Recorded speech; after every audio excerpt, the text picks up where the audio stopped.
The man only ran one lap around the track, but it instantly stunned every teacher and student around him, because just 2.5 minutes earlier, he was still known as the biggest loser in the entire school. Even his own girlfriend often duo-queued with other classmates like they were a couple. So when it was finally his turn to take the test, everyone thought they already knew the result, but none of them expected that only 3 seconds after the referee started the timer, he had already reached the finish line, 1,000 meters away.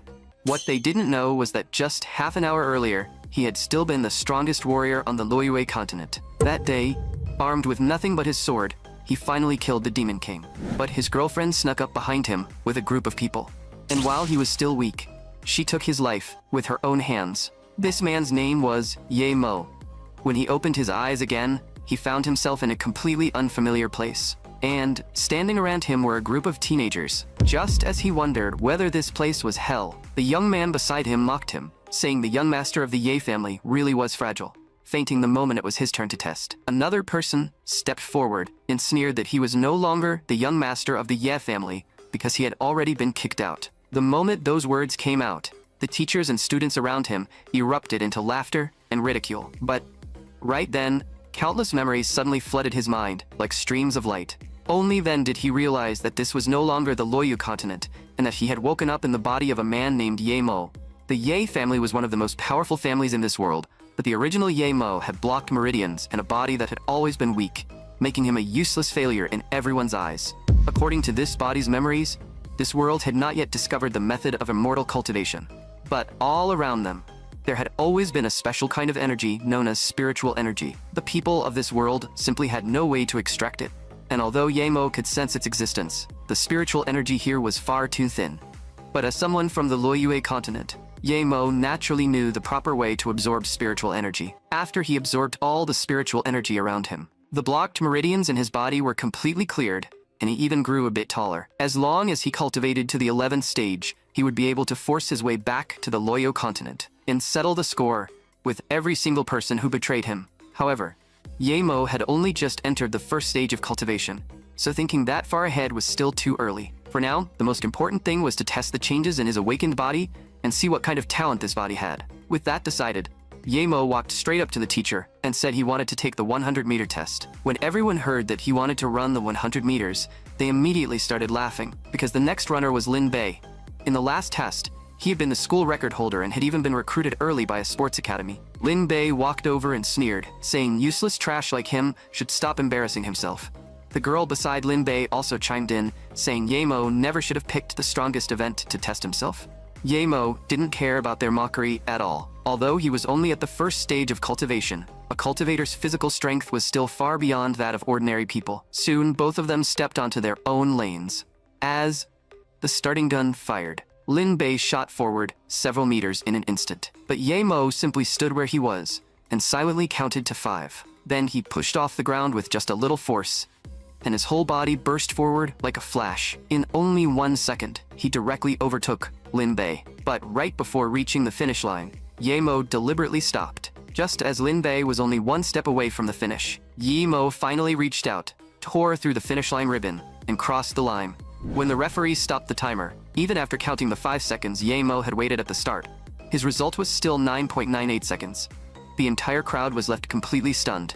Even Lin Bei couldn't believe that Yahello possessed such terrifying physical ability. But Yahello didn't care about their shock at all. After all, this body's talent was still far worse than the body he had in his previous life. Back on the Liyue continent, he had cultivated for only 50 years before surpassing countless powerful experts. By the age of 65, he had already reached the 11th stage of cultivation and became the strongest man alive. But after he defeated the Demon King who invaded the Liyue continent, what he received in return was betrayal from a pack of ungrateful wolves. If he wanted to quickly return to the 11th stage of cultivation, he would need the help of special medicinal herbs. But those herbs were ridiculously expensive. Unfortunately, the money left behind by the original Yahello was nowhere near enough. Although Yahello could make money by drawing talismans, the original Yahello was so poor he could barely afford food, let alone the cheapest talisman materials. So, if he wanted revenge as soon as possible, he first had to make money, buy cultivation resources, and rebuild his strength. While Yahello was thinking about this, Lin Bei suddenly brought a group of people over and blocked his path. Lin Bei sneered and said that Yahello had really pissed him off today, so this month's protection fee would have to be paid early. After checking this body's memories, Yemo realized that he had been extorted by these people for a long time. No wonder he was so broke. Every month, they collected money under the excuse of protecting him. And he had just paid them last week. Lin Bei turned and said, "Brother Wang, I'll leave this to you. This kid is acting weird today." But Wang Bo only scoffed at him. What could possibly be weird about a useless loser? When I won first place in boxing, this brat was probably still in diapers. Ye Mo casually shifted to the side and dodged Wang Bo's attack with ease. Then, he threw one punch, sending blood spraying from Wang Bo's mouth as his eyes rolled back. His whole body flew backward like a rag doll. Right after that, Ye Mo turned with effortless grace, gathered force, and kicked Li Liang straight into the wall. Lin Bei and Fan Peng froze in shock. Was this kid really the same Ye Mo they knew? Ye Mo slightly raised his head and said calmly, "Are you scared? I liked you better when you were acting tough just a second ago." But they clearly still didn't understand Ye Mo's real strength, because they raised their fists and charged at him again. Ye Mo lifted his hands and caught their fists. Then, he twisted downward, forcing both of them to drop to their knees at the same time, frantically begging for mercy. Ye Mo casually swung his arms and slammed the two of them into each other. Lin Bei trembled all over and immediately begged Ye Mo to spare him. On the other side, Wang Bo struggled to climb back to his feet. Then he suddenly exploded with rage and charged at Ye Mo again. Ye Mo reacted instantly and punched him straight in the face. Wang Bo's face swelled up on the spot, and Ye Mo knocked him unconscious with a single blow. A terrifying aura spread from Ye Mo's body as he said coldly, "Next time, you won't get off so easily." The others were already scared out of their minds and could only curl up in the corner, trembling. Ye Mo looked at Lin Bei and said calmly, "Give back what belongs to me." The group looked confused and asked, "What are we supposed to give back?" Ye Mo's voice turned colder as he said, "Everything you took from me." Lin Bei shuddered under his gaze. Then he immediately bent down and handed over all the money he had stolen from Ye Mo with both hands. Ye Mo had gone a little too far this time, but none of them dared to say anything. It seemed he could not stay at school for much longer, so he would have to wait for a chance when more people were around to move out. Fortunately, he now had some starting money.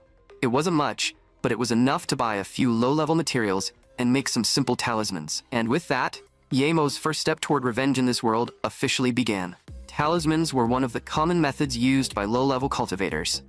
By injecting spiritual energy into talisman paper, along with special materials, they could produce miraculous effects. Even though Ye Mo was only at the first stage of cultivation, he could still make them easily. Before long, he had refined all kinds of low-level talismans. Once he sold these talismans, he would be able to save up a decent amount of money. Then he could find a suitable place to cultivate and buy medicinal herbs that could assist his cultivation. However, after observing this world for a month, Ye Mo still had not found a good chance to sell them.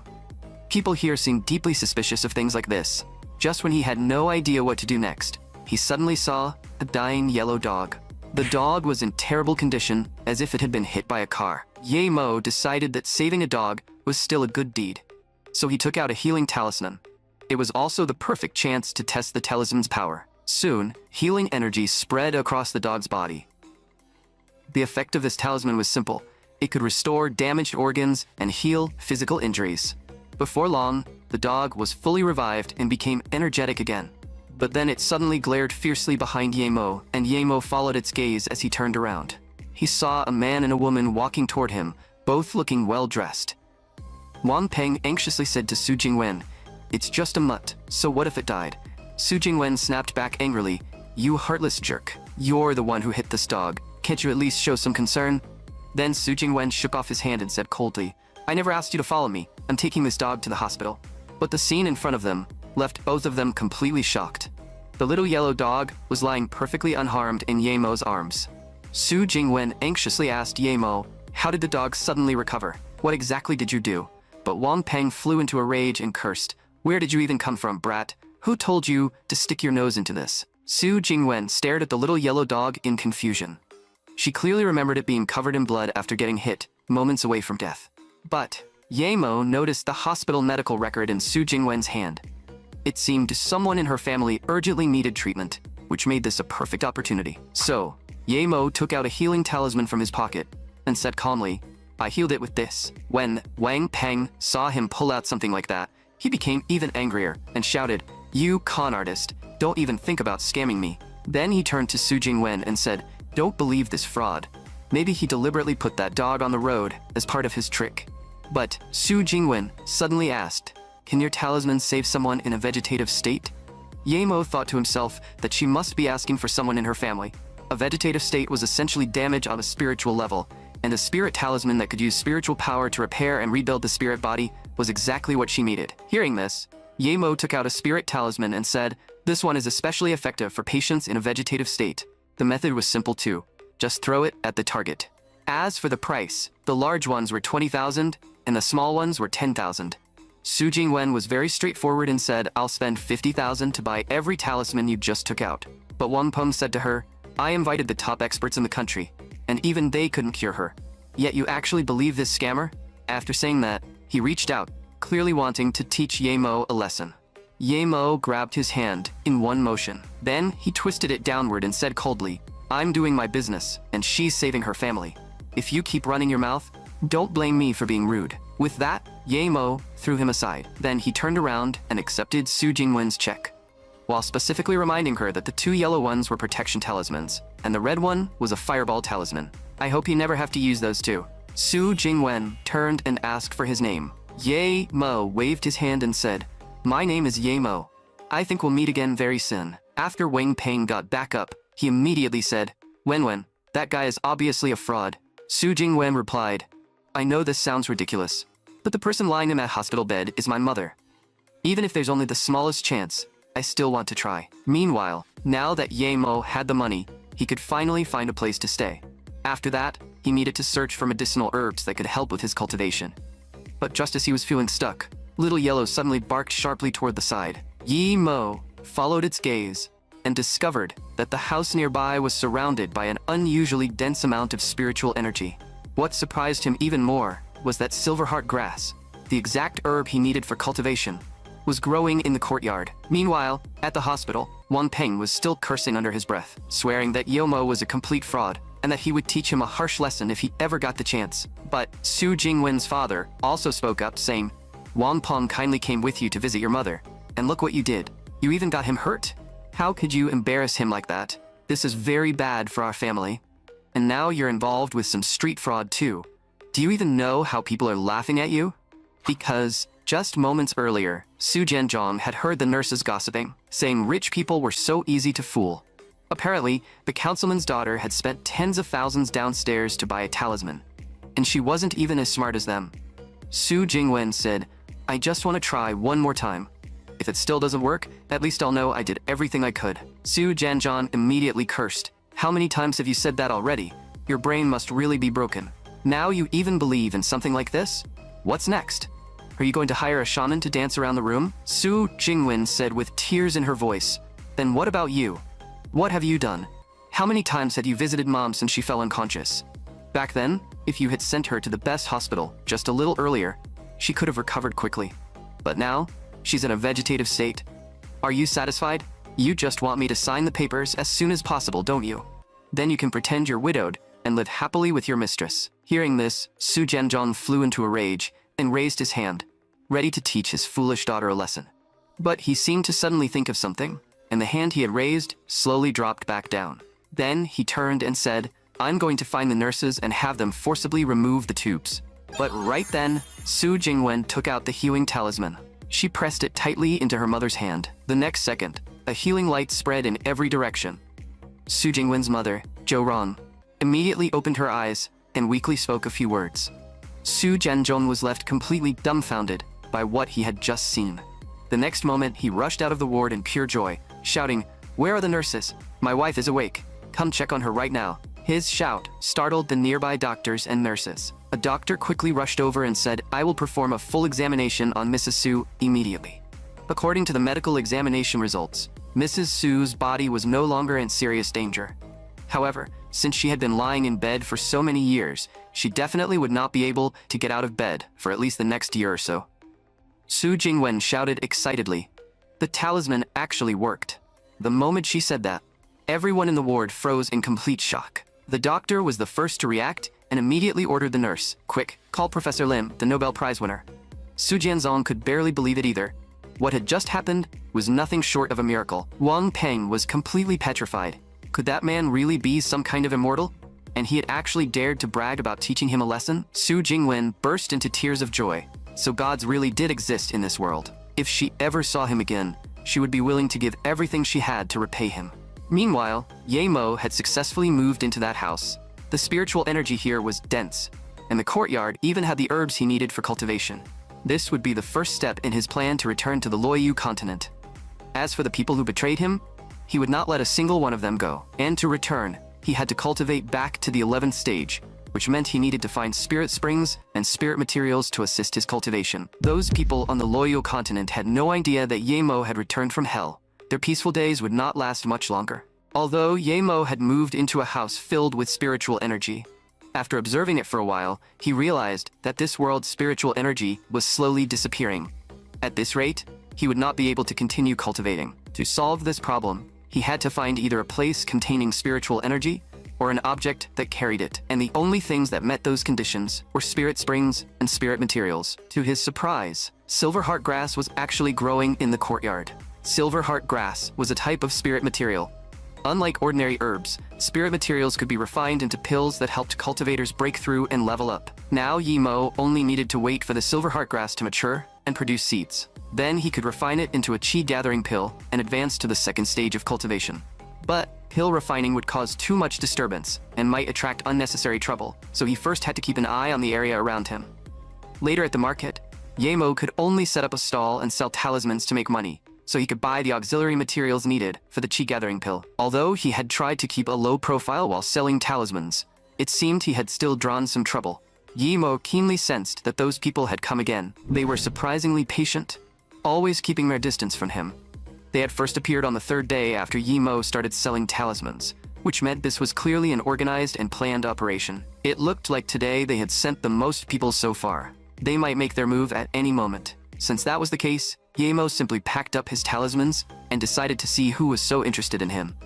But right then, a beautiful girl beside him suddenly called out his name. She said, "I haven't seen you at school for the past few days. I never expected to see you setting up a stall here." Now that his body was weak and he had been abandoned by the Ye family, he was probably completely broke.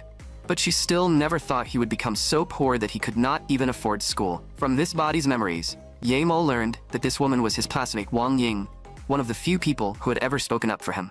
Wang Ying pretended to be concerned and said she could lend him some money first, because at the very least, he still needed to go back to school. Ye Mo refused her kindness and said calmly that he had something to handle today, and they could talk next time. Wang Ying felt a little angry after being rejected, but deep down, she still believed Ye Mo must have run into some kind of trouble. Ye Mo walked into a deserted alley and sensed 7 people on the left and 3 on the right. Since that was the case, he would lure them all to the same place and deal with them together. Soon, Ye Mo picked up speed and quickly moved away from the area. When the people following him saw him run, they immediately chased after him. Ye Mo finally stopped after arriving at a dead end. A man in red stepped out and sneered, "You have nowhere left to run." But Ye Mo only said coldly, "The rest of you should come out too. One person isn't enough for me to cut down." Soon, a group led by a bald man appeared behind Ye Mo. The bald man said fiercely, "You've got some skill, kid. It took all of us this long just to barely catch up." Ye Mo looked at them and asked, "You've been watching me for days. What exactly do you want? Who sent you?" The bald man no longer bothered hiding it and sneered, "You offended such a powerful conglomerate, yet you still dare to act like nothing happened? Well, I guess you're just destined to die young." His men burst into laughter and said, "Who knows why the young lady of the Ning family ever took a liking to a piece of trash like you? But kid, you'll have to wait until your next life to enjoy that blessing." The young lady of the Ning family. Ning Qingshui? In this body's memories, the two of them had once been engaged. But after Ye Mo's body became weak and he was kicked out of the Ye family, that engagement should have already been cancelled. Could the family behind this really be the Ning family? Would the Ning family really kill Ye Mo just because of that? It clearly did not make much sense. Or was someone else getting orders from behind the scenes? Once he pried their mouths open, he would naturally know. Wang Ying secretly saw this scene from the shadows, and her face turned pale with fear. These gangsters were actually here to kill Ye Mo. But how did Ye Mo get involved with people like this? And Ye Mo had always been physically weak. He could not even be an ordinary person, while every one of these men was holding a knife. Wang Ying quickly took out her phone and tried to call the police. But their leader, Scarface, noticed her and said coldly, There's a woman here. Scarface glared at Wang Ying and said fiercely, "Trying to make a call? I'm afraid you won't get that chance soon." He grabbed Wang Ying by the hair and dragged her in front of Ye Mo. A bead of sweat appeared on Ye Mo's forehead as he wondered why Wang Ying had followed him here. Scarface looked at Ye Mo and sneered. "You're pretty lucky with women, kid. The young lady of the Ning family wasn't enough, and now you've got another pretty little thing following you around?" But Wang Ying shouted, "Ye Mo, run, they have knives." Then Wang Ying cried out to the bald man, "You wouldn't dare do anything to me. I'm from the Wang family of the capital." When they heard that Wang Ying was from the Wang family of the capital, they did not get scared at all. Instead, they all burst into laughter. Scarface's eyes filled with killing intent as he said coldly, "If we get rid of both of you here, who would ever know we did it?" After saying that, he pulled out a folding knife and suddenly stabbed toward Wang Ying. At that life-or-death moment, Ye Mo flashed forward and appeared in front of Scarface instantly. Then he punched the hand holding the folding knife. Right after that, Ye Mo pressed his hand against Scarface's face. Then he released his strength and slammed Scarface straight into the wall. Wang Ying was completely stunned. Was this really the same weak and sickly Ye Mo? Even the men beside them froze in shock. This kid was nothing like the information they had been given. Killing intent appeared in Ye Mo's eyes as he said coldly, "I'll only ask once. Who said you?" Meanwhile, inside a police car, Luo Wen urgently reported, "Captain Yang, Scarface and his men have made their move." Yang Chunshu immediately asked, "What are they doing?" Luo Wen said, "They went to the back alley on East Street. There are about 30 of them, and they seem to be confronting a young man. They've also taken a female hostage." Yang Chunshua immediately made a sharp turn and rushed toward the location, while ordering Luo Wen to notify headquarters for backup, but not to inform Wan Lei yet. Yang Chunshua anxiously reminded Luo Wen, "Do not rush in recklessly, understand? These people are drug dealers with blood on their hands." But Yang Chunshua waited for a long time, and no sound came from the radio. After a while, a message finally came through. "Captain, it looks like we don't need backup anymore," Luo Wen said in shock. That young man they surrounded took down the entire group of drug dealers by himself. At the same time, the bald man trembled as he looked at Ye Mo and asked, "Are you really that useless trash from the Yi family? If we had known this, Scarface never would have taken this job." Ye Mo asked coldly, "Where did you get my information? From the Ye family or the Ning family?" As he spoke, a terrifying aura spread from his body. Then he continued, "I'll give you 3 seconds to choose your words carefully." Just as the bald man was about to reveal the person behind everything, a sudden shout came from behind Ye Mo, interrupting his interrogation. It was officers Yang Chenshu and Luo Wen. They shouted, "Young man, back off. If you keep going, this becomes a whole different case." Ye Mo thought to himself, why were the police here? Was it a coincidence, or did someone call them? Should he force his way through anyway? After all, these people had already seen his true strength. But under the pressure of the situation, Ye Mo still released the bald man. With his current strength, it was not suitable for him to go against the authorities yet. The bald man breathed a massive sigh of relief and said, "Thank God. This is the first time in my life I'd ever wanted the police to arrest me." Yang Chen-shu arrived at the scene, panting heavily, thankful that he had made it in time. Otherwise, he really could not imagine what this man might have done. After all, taking down this many vicious drug dealers alone was simply unbelievable. Yang Chenshu stepped forward and greeted Ye Mo. "Hello, young man. I'm Yang Chenshu from the Ninghai City Inspectorate. My brother saw everything that happened, so don't worry. You two won't be in trouble." Ye Mo's face darkened as he thought, so everything had been seen? As expected, the government's surveillance network was everywhere. Yang Chunshi turned to Luo Wen and said, "Later, take the two of them to the station and have them give a statement." But just then, a man walking over from behind them immediately caught everyone's attention. It was Wan Lei, a third-rank inspector captain. Wan Lei said coldly, "Student, you are suspected of intentional assault and public fighting. We will detain you according to the law. Here is the arrest warrant. Be smart and come with me." Wang Ying immediately argued, "What kind of officer twists the truth like this? They were the ones threatening us. What nonsense are you talking about?" But Wan Lei sneered, "Threatening you? I only saw you people beat a group of ordinary men until their arms and legs were broken." Yang Chimshu grabbed Wan Lei by the collar and cursed, "You bastard. Don't tell me you don't know who those people are. What the hell are you saying?" Wan Lei looked at Yang Chunshui and said coldly, "I know exactly what I'm saying. And since when do you get to question me, a third-rank inspector? Believe it or not, I can have your badge." Yang Chenshu was so furious that he was about to attack, but Luo Wen quickly grabbed him and held him back. At that moment, Ye Mo said firmly, "Don't make things difficult for this officer. I'll go with you." But in his heart, he was already certain that the person behind all this had gone to great lengths to target him. Similar incidents would only keep happening from now on. This was a perfect chance to dig out some information. If he did not deal with the venomous snake hiding behind the scenes, he would not be able to cultivate in peace, and his progress would be slowed down. Wang Lei said, arrogantly, "Looks like this criminal knows how to behave." Ye Mo walked up beside Wang Lei and said calmly, "I don't know why you called me a student, but you clearly know a lot about me." Wang Lei's heart sank. He had accidentally let something slip during the conversation. Ye Mo slightly raised his head and continued, "Looks like you're one of that person's dogs too.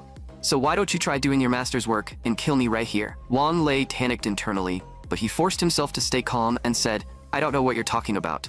Take him to the station now." As Ye Mo turned around, he held up a button and said calmly, "What a shame. You actually had a chance just now." Wang Lei instantly broke into a cold sweat. When had this kid taken his button? Ye Mo said unhurriedly, "The next time we meet, it won't be a button I take." Wang Lei gritted his teeth in rage and thought, "Damn brat. You'll suffer soon enough." Meanwhile, inside the prison, a guard was knocking on the door of a certain inmate's cell. The guard said to the inmate, "The man will be here soon. Word from above is for you to get rid of him." The inmate gave a vicious smile and said, "Don't worry. I'll make sure he suffers worse than death." And just like that, Ye Mo was framed by Wang Lei and sent to prison. The reason he did not resist was because he wanted to catch the mastermind who had been hiding in the shadows and trying to kill him. But the one waiting for Ye Mo inside the cell was a man who looked exactly like a gangster, and the aura coming from this man actually made Ye Mo's senses sting faintly.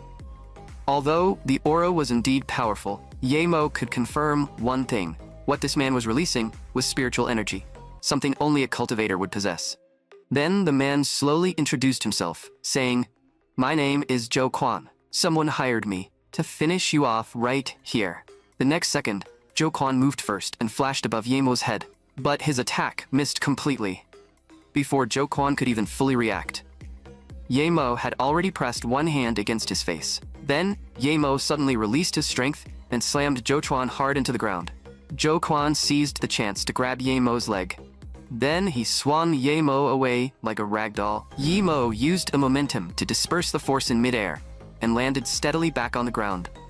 Zhou Quan was still acting arrogant as he said, "I always thought you were just an ordinary person. After all, ordinary people are too fragile in front of me. I can crush them with a casual punch. I didn't expect you to have some skill, but from now on, you're going to suffer." Ye Mo did not care about his words at all. In fact, he found them almost laughable. The next second, Ye Mo vanished from where he stood with a sharp whoosh. In an instant, he appeared right in front of Zhou Quan with his fist raised. Then he set Zhou Quan flying with a single punch. Zhou Quan smashed hard into the wall before finally stopping. Ye Mo gave him no time to breathe and flashed above his head again. Zhou Quan quickly raised both hands over his head to defend himself, but Ye Mo brought one foot down and kicked him straight into another wall. When the smoke cleared, Zhou Quan used all his strength and charged toward Ye Mo. His full power punch was easily dodged by Ye Mo. Then Ye Mo crouched down and struck him in the chest. Zhou Quan flew backward more than 2 meters before finally stopping. Before he could react, Ye Mo had already flashed beside him. Then Ye Mo smashed him down with one punch, forcing Zhou Chen into a brutal collision with the floor. Ye Mo looked at Zhou Quan coldly and asked, "Now tell me, who's pulling the strings? And where did the spiritual energy in your body come from?" At the same time, inside an office, Wang Lei was speaking into the phone. "What kind of monster did you make me deal with this time?" But the person on the other end said, "What nonsense are you talking about? He's just a cripple who was kicked out of the Ye family." Wang Lei stared at the button in his hand and fell into deep thought. You call someone like that a cripple? Earlier, Ye Mo had taken the button from Wang Lei's collar without him noticing at all. And if Ye Mo had wanted to, what he took would not have been a button, but Wang Lei's life. The thought made Wang Lei break out in a cold sweat, as if he had just brushed with death. Wang Lei said in a low voice, "I hope the person you arranged can really deal with him." The voice on the phone replied, "Don't worry. That guy is a thug who came out of Liu Shui. Once this is done, I'll recommend you to young Master Song. The position of 4th rank Inspector Chief in Baoan District will definitely be yours." Hearing this, Wang Lei immediately threw all his fear aside, and greed appeared on his face. He muttered, "Zheng Wenchao, you better keep your word." Meanwhile, Ye Mo pulled over a chair and sat down across from Zhou Quan. Then he said calmly, "You've got quite the backbone. You're almost beaten to death, and he still won't talk." Zhou Quan sneered and said, "They really underestimated you. Someone like you isn't someone mortals like us can touch." Ye Mo immediately became curious. People like him? Did that mean there were other cultivators in this world? Zhou Quan slowly explained that several years ago, he had once met an old monk in Liuxia. At that time, the old man had released a stream of energy with one hand and cut down an entire tree. When Zhou Quan saw it with his own eyes, he was shocked beyond words. Later, the old man said they were destined to meet and gave him a bottle of divine water. For all these years, Zhou Quan had followed the method taught by the old man, diluting the divine water with ordinary water before drinking it. That was how his body gradually became something beyond ordinary. After hearing Zhou Quan's story, Ye Mo fell into thought. The divine water he mentioned was most likely spirit liquid. Could there be a spirit spring in Liuxia? It seemed he would have to check that place out when he had the chance. Spirit springs only formed in places where spiritual energy was extremely dense. As spirit liquid slowly gathered, it would eventually become a spirit spring. Highly concentrated spirit liquid could only exist near a spirit spring. Back on the Liyue continent, every spirit spring was an extremely precious cultivation resource. Then, Ye Mo looked at Zhou Quan and asked, "Since you've already surpassed ordinary people, why are you still obeying them?" Zhou Quan said in a low voice that his child had ALS, and the daily hospital expenses were astronomical, but the divine water had no effect on the illness at all, so he could only keep making money and try to extend his child's life. He continued, "I have to earn more money as quickly as possible, and find a way to cure my child." After hearing what he had been through, Ye Mo felt a trace of sympathy. Then he explained, "What you call divine water is actually spirit liquid. It has no real effect on ordinary people. In fact, it can even be harmful. Spiritual energy is a very mixed form of energy. Because ordinary people can't adapt to it, it usually does nothing for them. And if the concentration is too high, it becomes even more dangerous. However, I can cure your child's ALS. The healing talisman in my hand can completely cure it." Zhou Quan suddenly sat up and asked excitedly, "Are you serious? This thing can really work?" The next moment, Ye Mo covered Zhou Quan's entire body with healing power. All the injuries Ye Mo had caused on Zhou Quan's body instantly recovered. Ye Mo looked at him and said, "Now it's time for you to make a choice. Tell me who's behind this, and I'll save your child. Otherwise, I'll kill you right here, and your child won't escape death in the end either." Zhou Quan chuckled and said to Ye Mo, "You really are no ordinary person." Then he confessed, "The person who contacted me is named Zheng Wenqiao. Everyone calls him Young Master Zheng." Meanwhile, Zheng Wenqiao had just ended his call with Wang Lei. He looked at the beautiful woman beside him and smiled. "Darling, which piece of meat do you want to eat? Or would you like something to drink? You really are disobedient. You can't even remember basic table manners." Then, Zheng Wenqiao ripped the tape off the woman's mouth. "Now, which tooth should I break to help you remember?" Zheng Wenqiao picked up a pair of pliers and casually chose one of her teeth. A scream rang out as he brutally ripped the tooth right out. At that moment, the butler beside him asked, "Can young Master Song rest assured about the situation with Ye Mo?" Zheng Wenqiao sneered and said, "The man I hired is a thug from Liuxia. Tell young Master Song not to worry. I'll go to the police station later. No matter what, Ye Mo will end up as nothing more than a cold corpse." Meanwhile, inside the prison, Zhou Quan handed Ye Mo the necklace he had been wearing and said, "Take this. Consider it payment for the talisman you're giving me." Ye Mo looked at the liquid stored inside the necklace and immediately felt pleased. It really was concentrated spirit liquid. As long as he used it to water the silver heart grass, the herb would quickly produce seeds once. After that, he could use the seeds to refine a qi-gathering pill and advance to the second stage of cultivation. Ye Mo put away the spirit liquid and thanked Zhou Quan, saying, "This is very useful to me." Zhou Quan warned him, "Since I failed to kill you, Zheng Wenqiao definitely won't let you go for anyone targeted by him. Simply dying is already considered a good ending." But Ye Mo told Zhou Quan not to worry and only remember the deal between them. As for Zheng Wenqiao, even if he did not come looking for Ye Mo would go looking for him. After investigating, Su Jingwen finally learned that this man was actually a son of the Ye family who had been kicked out. What surprised her even more was that he was also an underclassman at her school. So Su Jingwen immediately drove her sports car to the school, just in time to visit the principal's office and ask which class Ye Mo was in. At the same time, inside the principal's office, Wang Yuhe roared angrily, "If what you said is true, then I definitely can't step in. Otherwise, even I'll be dragged into danger." Wang Ying shouted with tears in her eyes, "Uncle, that officer really is corrupt. Ye Mo was arrested because of me. I can't just stand by and let him die. Right then, the office door was suddenly pushed open from outside.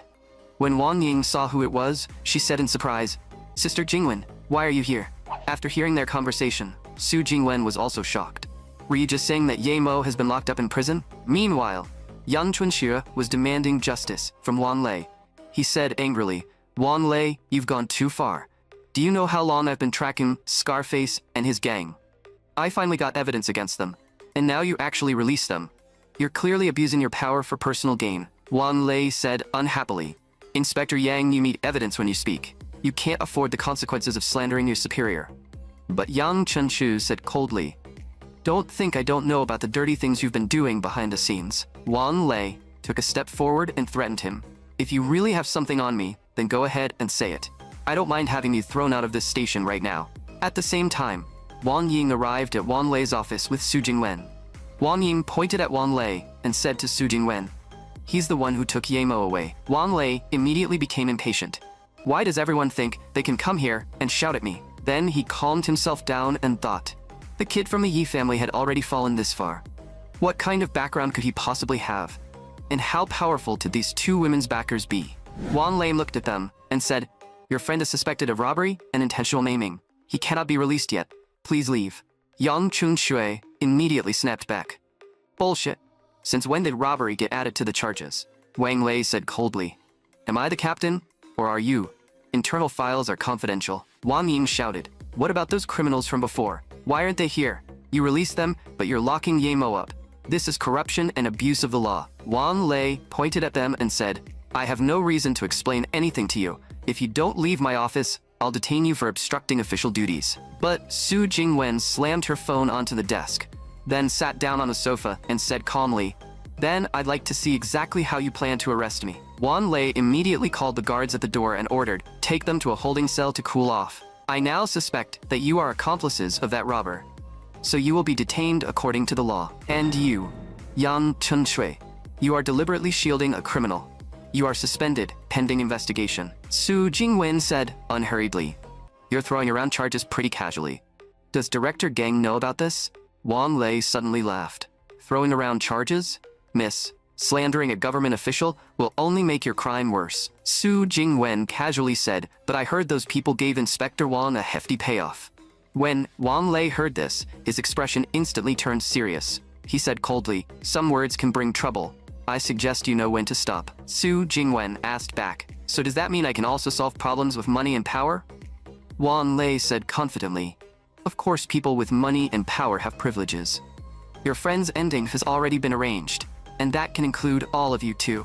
For example, next, you will attack an inspector. Inspector Yang will fight back with all his strength, and in the end, all of you will die here." Su Jingwen remained perfectly calm and said, "Did you hear that, Director Gang?" A voice immediately came from the phone. "I heard it very clearly, miss." Wan Lei broke into a cold sweat and asked in a trembling voice, "What Director Gang are you talking about?" Su Jingwen finally showed her true authority and said coldly, "Does that voice not sound familiar to you? Do you need me to introduce him again?" The voice on the phone continued, "Wan Lei is hereby suspended for suspected collusion with criminal forces, abuse of power, and threatening a councilman's family member. You wait right there. I'm coming immediately." Wan Lei collapsed into his chair and asked in a trembling voice, "What, miss? What councilman's family member? Who exactly are you?" Su Jingwen said calmly, "My name is Su Jingwen. Su, as in the Su family of Ninghai." Wan Lei's face instantly filled with fear. How could it be the Su family?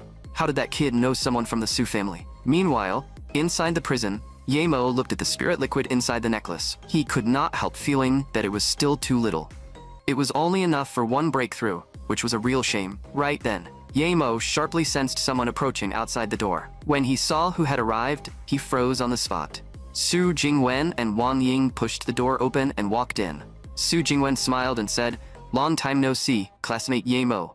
The first thing Ye Mo did after returning home was buy materials and start refining pills. Soon, after some rapid refining, a dazzling light burst from the pill furnace, and the key-gathering pill was successfully completed. Ye Mo immediately popped the key-gathering pill into his mouth. As expected of a pill refined with concentrated spirit liquid, its effect was obvious. As the medicinal power surged through his body, Yahello successfully broke through to the second stage of cultivation. The next second, Yahello vanished from where he stood with a sharp whoosh. In an instant, he appeared in another room. He thought to himself, welcome back by Cloud Shadow Step. At his current level, even bullets could no longer hit him easily. However, the spirit liquid had now been completely used up. If he wanted to keep advancing, he would need more items containing spiritual energy or spirit liquid. According to Zhou Quan, Liushe was the place most likely to have a spirit spring, but going to Liushe through normal border channels would be far too dangerous. Based on Zhou Quan's explanation, if Yahello found a local smuggler, they could take him inside, but the passage fee would cost 100,000, and Yahello's current balance was nowhere near enough. Right then, the TV was playing an ad for Suyun beauty injections, claiming one shot could restore youth and preserve a younger look, while each injection cost several thousand. Yahello picked up the small box on the table. Perhaps the women of this world were just as obsessed with youth. If so, this upcoming banquet might be an opportunity. It turned out that 5 hours earlier, Su Jingwen had invited Yahello to lunch. He never expected her to be the daughter of Councilman Su of Minghai City. No wonder Wang Ying said she could call directly into the director's office at the inspectorate. Su Jingwen spoke first and said, classmate Yahello, I asked you here today because I hope you can agree to one thing. Yahello asked, what is it? Su Jingwen replied, have you heard of Suyun Building?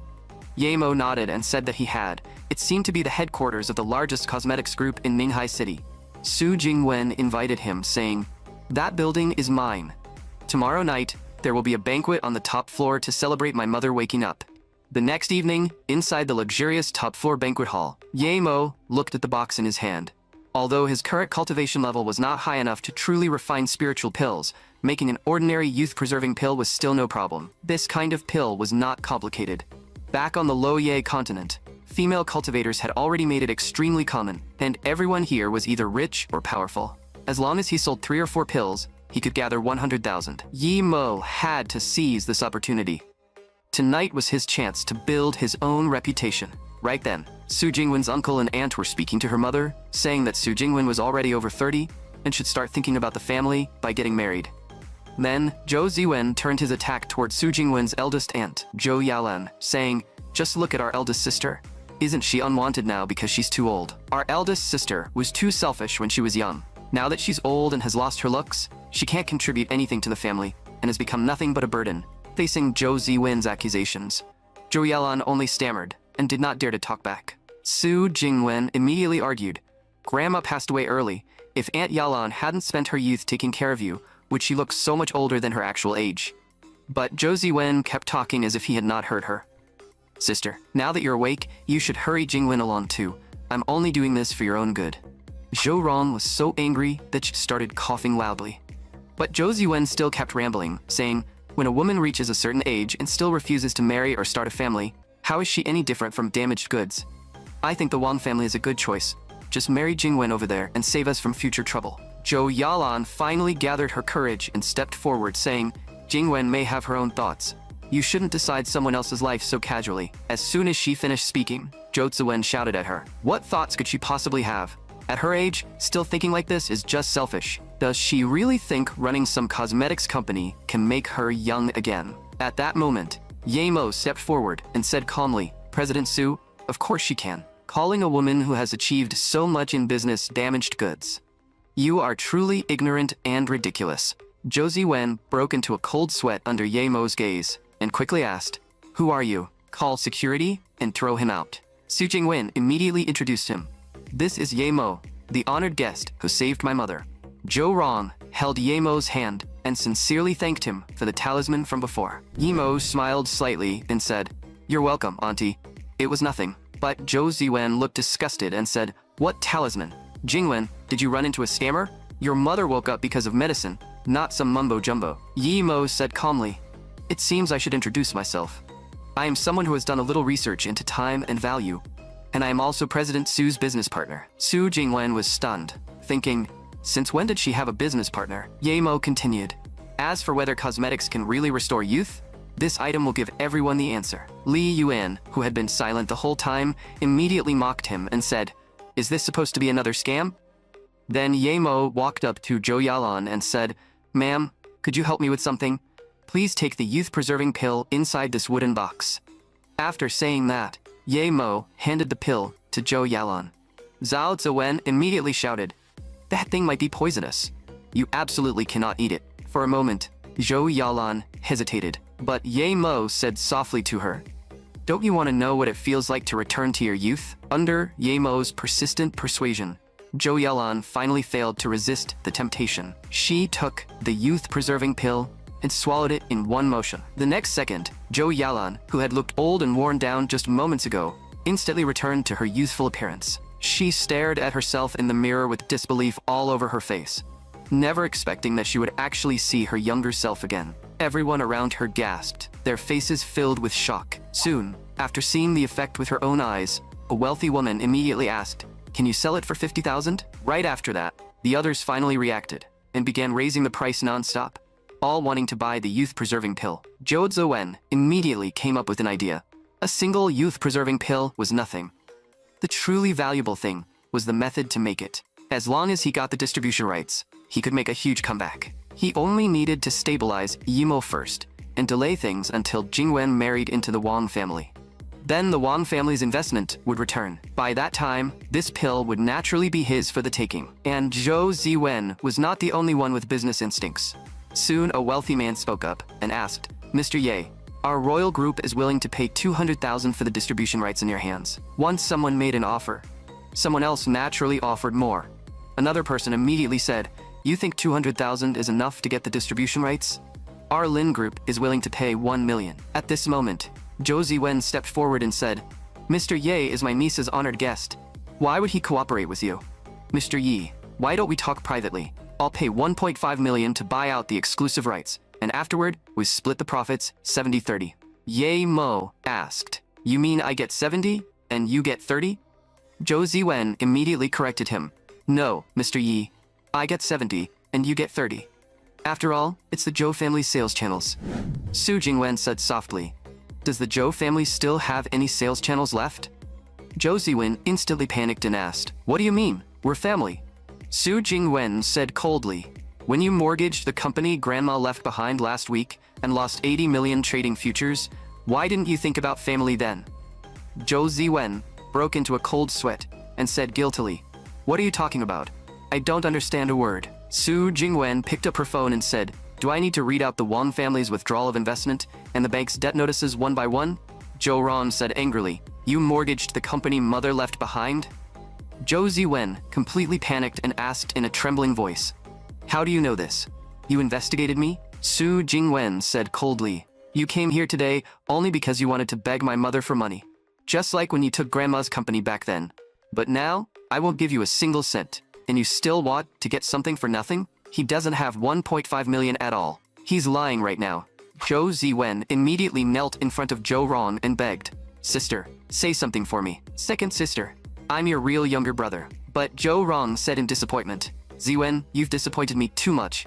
Back then, you said you would turn over a new leaf, and that was why I handed mother's company to you." When Zhou Ziwen realized Zhou Rong would not help him, he turned to Zhou Yalan and tried to play the family card. But Zhou Yalan did not indulge him either. She said coldly, "Ziwen, even if you never cared about how the family felt before, you should never ever have mortgaged mother's inheritance." Then she shook him off. "At this point, everything is your own fault." Su Jingwen also said, "You now have only two choices. Either the court enforces the debt and you spend the rest of your life paying it back, or you sell the company to me. But my offer is $1. Of course, you can ask the others whether any of them are willing to take over your failing company." Then, Su Jingwen turned to Yemo and said, "Based on my estimate, the licensing fee for each pill should be set at 2 million, and you can keep 80% of the profit. These people are all sharp businessmen, so you need to choose carefully." But Yemo said, "As my business partner, you're the only one I trust with it." Soon, the banquet ended, and Su Jingwen personally drove Yemo home. Yemo said to Su Jingwen, "Thank you for taking me home." Su Jingwen smiled slightly. Friends don't need to be so polite. After seeing Su Jingwen off, Yemo turned and went back home. But when he opened the door, he found Little Yellow stabbed with a knife and lying in a pool of blood. As a decent guy with principles, Yemo instantly became furious. He rushed to Little Yellow's side and found that it still had a faint breath left. So he immediately took out a healing talisman and saved Little Yellow. But right above Ye Mo, an assassin was already lying in wait. The assassin seized the timing, gripped his dagger, and suddenly stabbed down from above.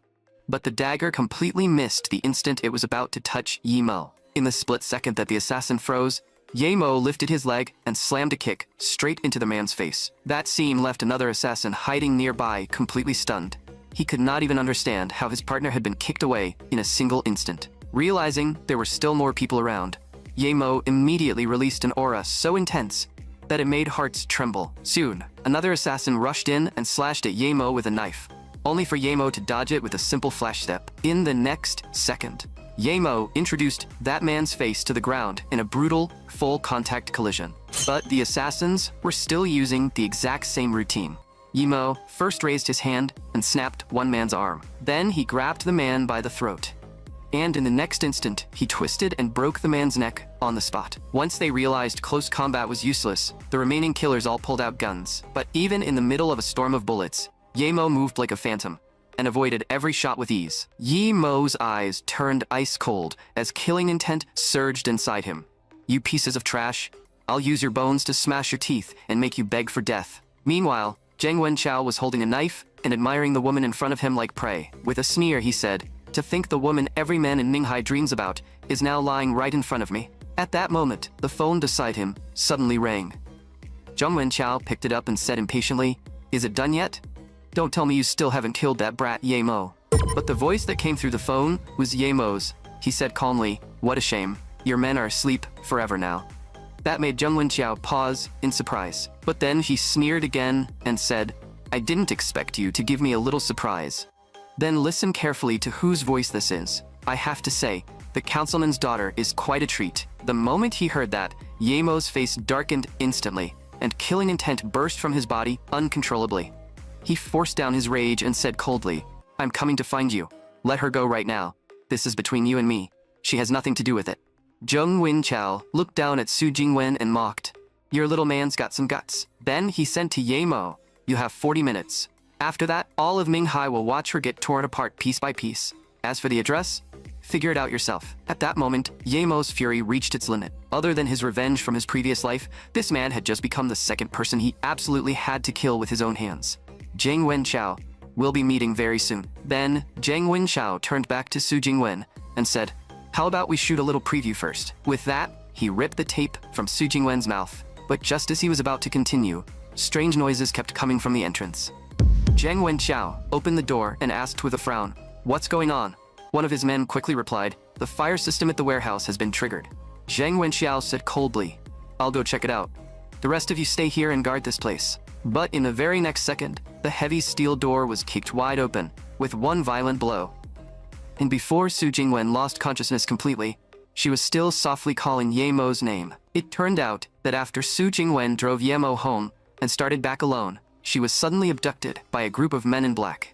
That scene happened to be seen by Zhou Quan, who had come to find Ye Mo. With no other choice, Zhou Quan followed them alone. He tracked them all the way to a villa before finally stopping. Then he immediately called Ye Mo and reported the situation. Ye Mo told him at once, "Do me a favor, get my friend out first, then leave that place immediately. I'll be there as soon as I can." But Ye Mo could not make it there in time, so Zhou Chen had no choice but to agree.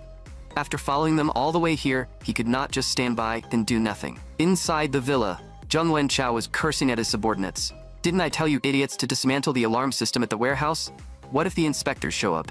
The two men were irritated too, muttering that making a living these days was a real pain, and they could not even touch the woman inside, which made the whole thing even more frustrating. But they also saw Zhou Quan sneaking into the villa. Zhou Quan looked at them and said calmly, "This might hurt a little, so brace yourselves." The next second, he kicked one of the men in black straight through the steel door. When Zhou Quan saw Su Jingwen tied to the iron bed, he cursed, "Damn it, Ye Mo." Then he carried Su Jingwen and prepared to escape. But just as he was about to open the door and leave, Zhou Quan was suddenly shot in the leg. As he fell, he still used his hand to protect Su Jingwen's head, so she would not get hurt. It turned out Zheng Wenchao, who should have already left, had come back. Zheng Wenchao sneered, "Zhou Quan, you actually still dare to show up in front of me?" Zhou Quan slowly stood up and said, "Long time no see, young Master Zheng." Zheng Wenchao burst into laughter.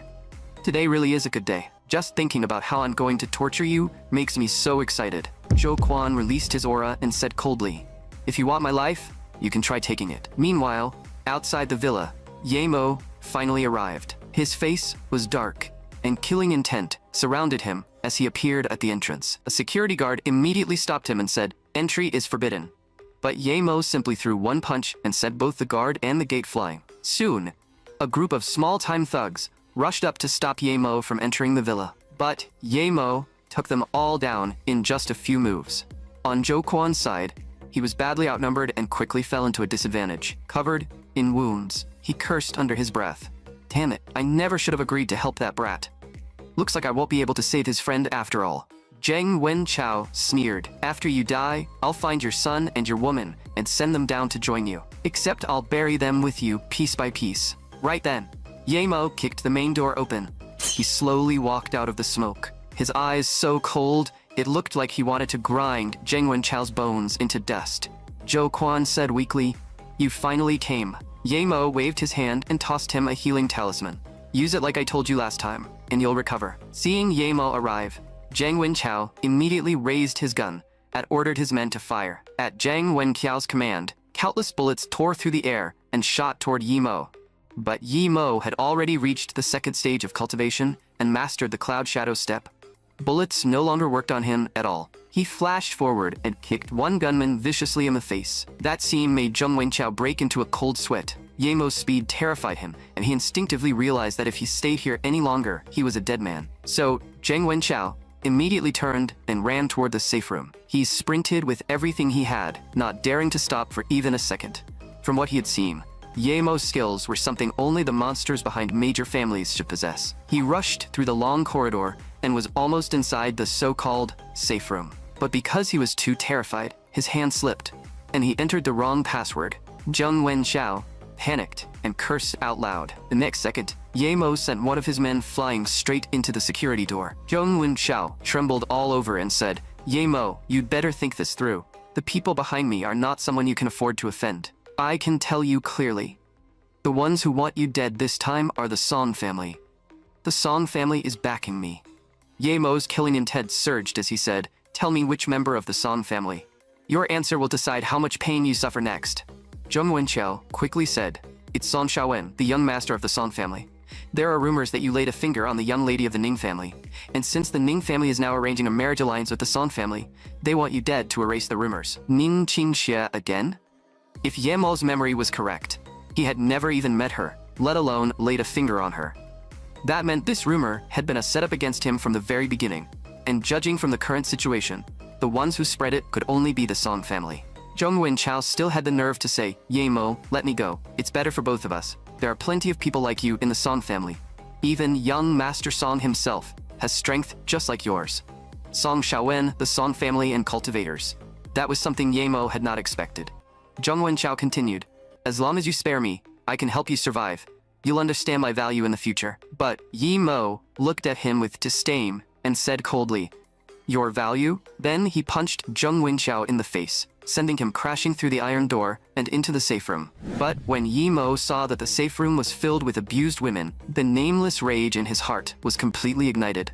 Then he said to Zheng Wenchao, "I'll let them put your last bit of value to good use." Then Yemo cut through all the chains imprisoning the women with one slash. After that, he threw the dagger onto the ground. Yemo turned and left, saying coldly, "Zheng Wenchao's life belongs to you now." After Yemo walked away, the women's expressions turned vicious one by one. One of them said coldly, "I don't want anything else.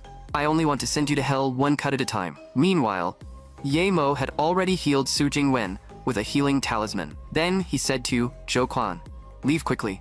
I've already called the inspectors, and they'll be here soon." Zhou Quan asked, "Are you leaving?" Yemo replied, "I'll leave after the inspectors take her away safely."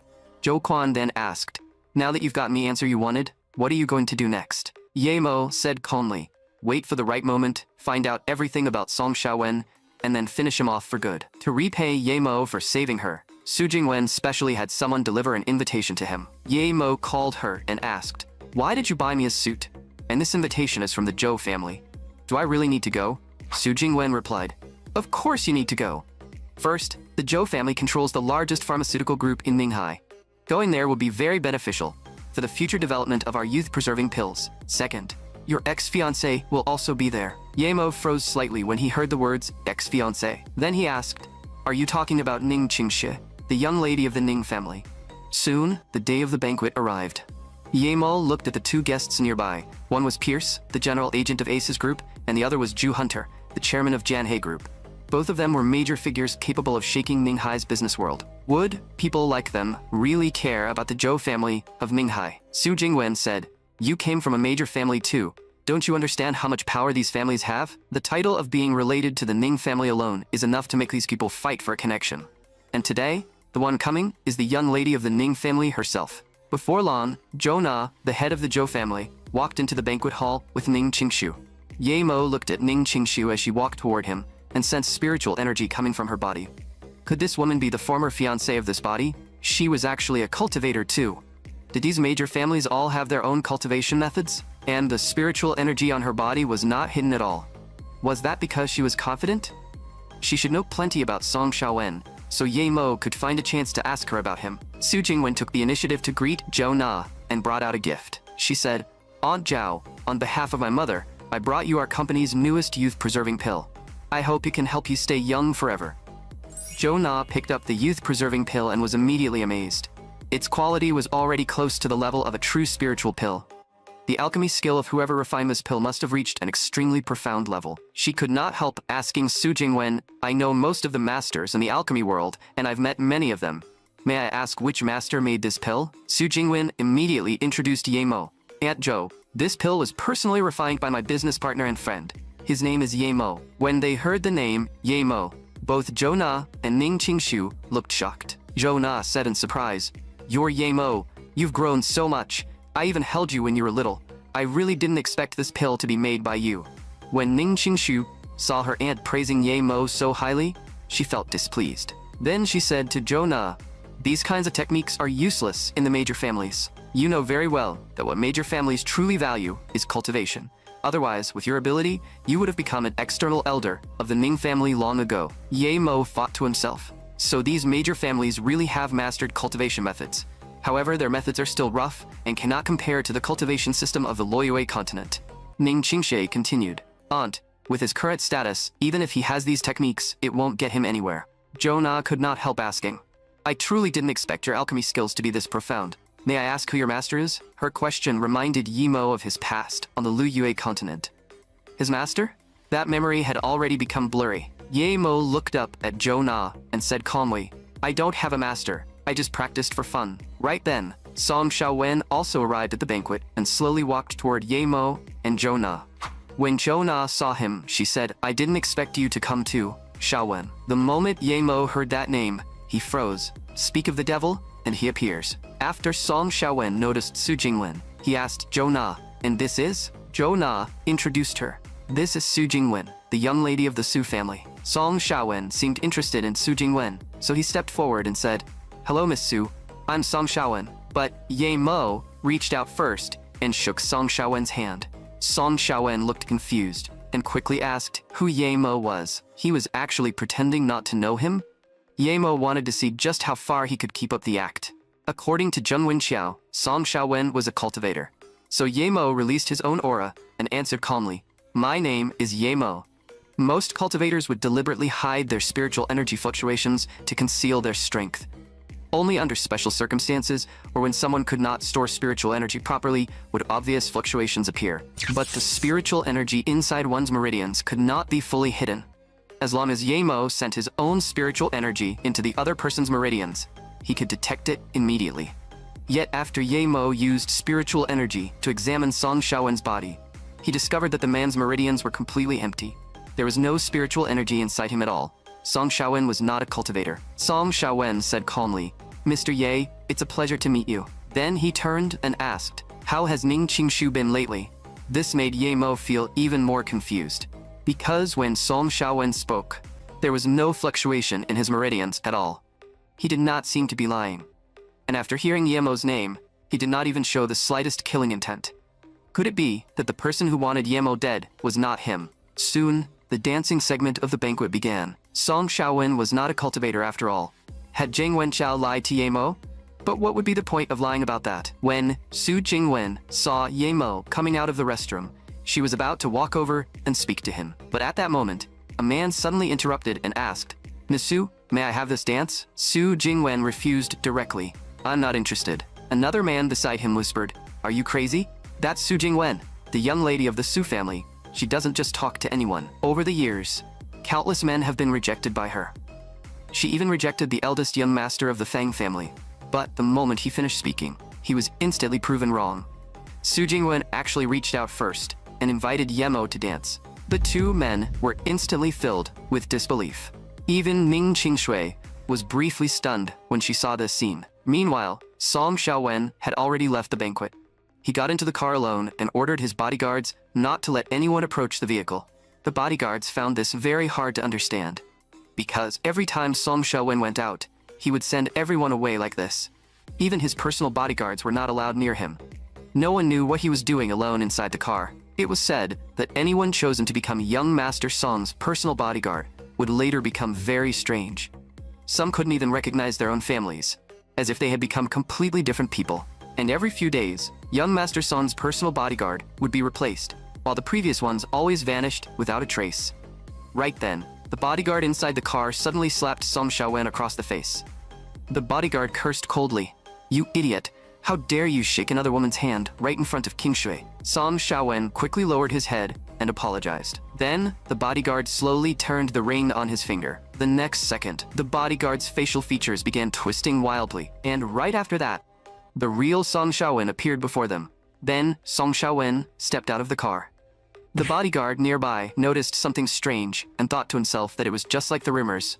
Another person had come out again. It turned out that the Song Xiaowen at the banquet earlier was only an imposter hired by the real Song Xiaowen.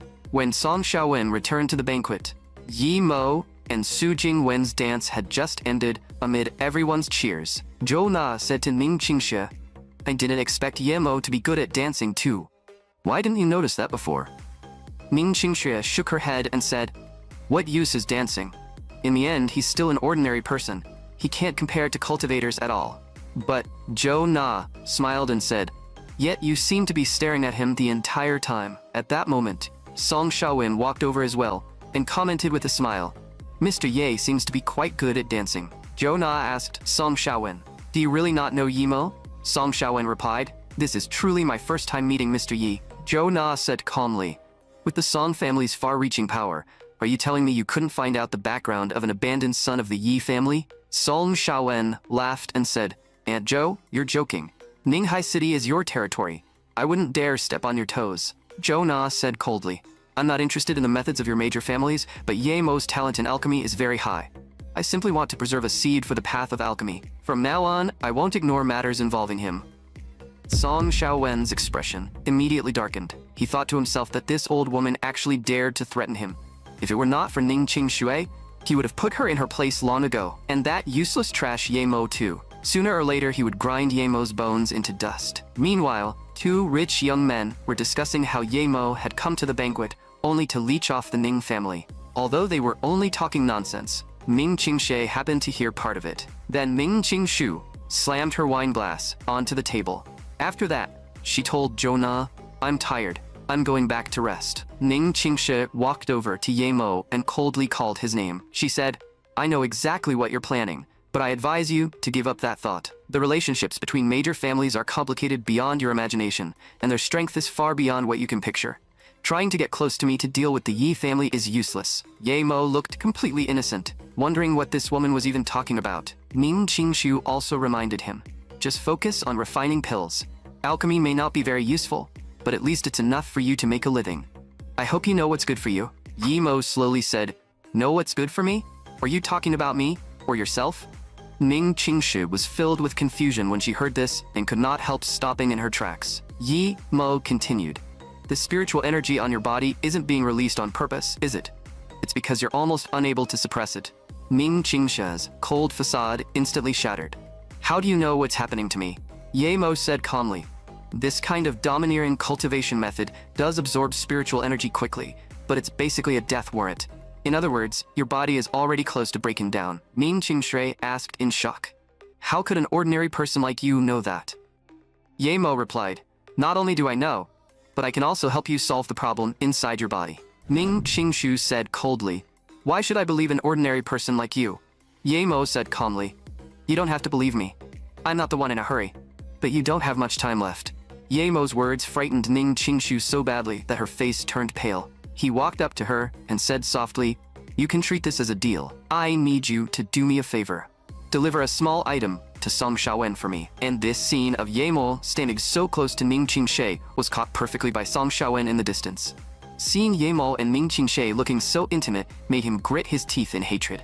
Soon, the banquet ended, and everyone began leaving, one after another. Just as Yemo and Su Jinwen were about to head back, Jo Na stopped them. Jo Na said, "I'm very interested in your youth-preserving pills. Can we talk for a moment?" So the three of them moved to a quiet roadside nearby and began discussing business. Yemo said calmly, "Master Zhou, you didn't call me over just for the youth-preserving pills, did you?" Jo Na chuckled and said, "You're being too formal. Based on seniority, you should call me Aunt Zhou." Yemo said softly, "I'm no longer part of the Ye family, so I wouldn't dare call you Aunt Zhou anymore." Jo Na sighed helplessly and said, "You and Qingshui really are the same kind of people. Both of you were sacrificed by your families. After Qingshu's parents passed away, the Ning family completely stripped her of her freedom. Every part of her life is controlled by the current head of the Ning family, her eldest uncle, including her marriage. Fortunately, Qingshui was chosen by the ancient martial family behind the Ning family, which gave her the qualification to become a legendary cultivator. But a major family is still a major family. Unless one truly reaches transcendence, ordinary people can never escape the Ning family's control." Su Jingwen listened from the side, her eyes wide with astonishment, completely unable to understand what cultivators or transcendence meant. Yi Mo thought to himself, this world's so-called transcendence must refer to the third stage of cultivation. Once someone reaches the third stage, they are on a completely different level from before. Ning Qingshe must have chosen an ancient method no one else wanted, in order to cultivate quickly, causing her body to remain constantly depleted. In other words, she's trading her lifespan for cultivation. Yamel asked, "Master Zhou, why are you telling me all this?" Jo Na replied, "I've tried treating Qingshui's body many times, but I've never been able to cure her. Just like Jingwen's mother, nothing I tried worked. But you managed to wake Jingwen's mother. And I can't refine your youth-preserving pill either. The quality of your pill is far beyond that of any master I've ever seen. So I see hope in you." Su Jingwen was stunned as she listened. Aunt Zhou was the president of the Traditional Medicine Association and had treated countless patients. Yet she was openly admitting that she could not compare to Ye Mo. But Ye Mo did not only know how to refine pills, he also knew how to make talismans. Wait, could Ye Mo really be one of those legendary cultivators? After hearing Jona's explanation, Ye Mo became even more certain that compared to the cultivation system of the Luoye continent, this world was far too backward. Jo Na continued, "As for your youth-preserving pills, I truly am very interested. This time, I can represent the Zhou family's businesses and work closely with you." When Su Jingwen heard the word cooperation, she flushed slightly. With Aunt Zhou protecting them, the profits from the youth-preserving pills would increase by at least 10 times. Jo Na then looked at Ye Mo with sadness and said, "I hope that one day, if you have the chance, you can save Qingshui. She is actually very soft and sensitive deep down." Back then, when the engagement was cancelled, she did try to resist. That surprised Ye Mo.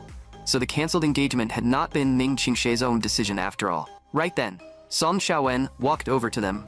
He said, "Before leaving, I wanted to say goodbye to Aunt Zhou in person." Then, Song Xiaowen reached out to Ye Mo and said, "Meeting Mr. Ye today feels like meeting an old friend.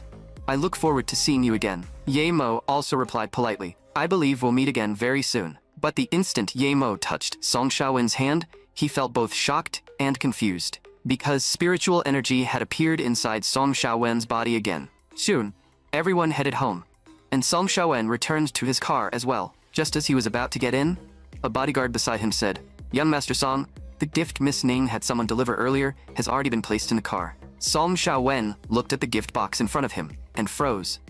Qingshu actually sent him a gift? He opened the box and saw that there was only a paper butterfly inside. What exactly did Qingshui mean by sending him this? Then, Song Xiaowen tossed the gift to his body double and said coldly, "Hold on to this for now. Don't open it without permission. Do you hear me?" Then he revealed a wicked smile. "That useless Zheng Wenchao failed to get the job done, so it looks like I'll have to handle this myself. I thought Ye Mo might have changed somehow, But it turns out, he's still just a worthless loser. The next moment, Song Xiaowen turned the ring on his finger, and wisps of spiritual energy slowly drifted out from it. The spiritual energy gradually wrapped around his face.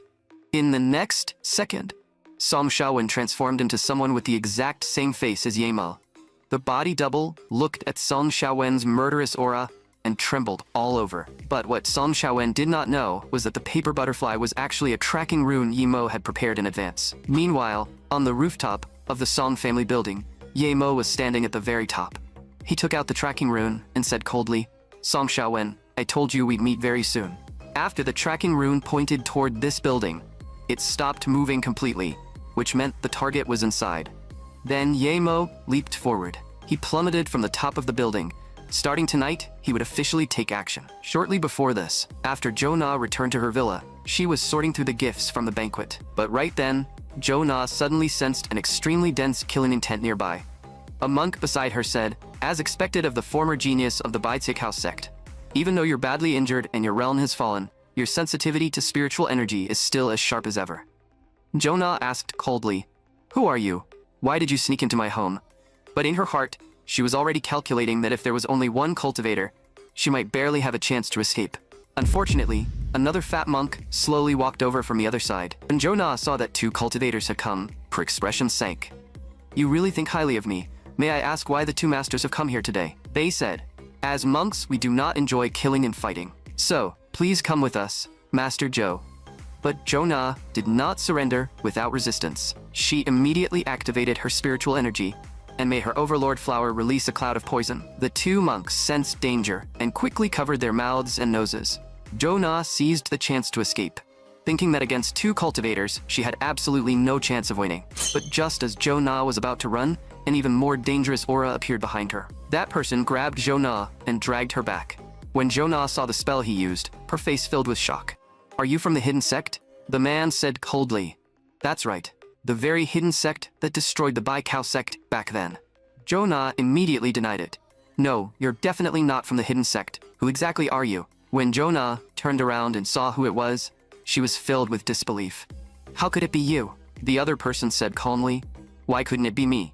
Are you that surprised to see me?" Meanwhile, Yahello had followed the tracking rune and infiltrated Song Xiaowen's residence. Once the tracking rune reached this place, it stopped moving completely, which meant Song Xiaowen was inside. Inside, Song Xiaowen's body double was complaining that they had the exact same face. So why could Song Xiaowen eat like a king while he had to hide in this cramped place, eating instant noodles?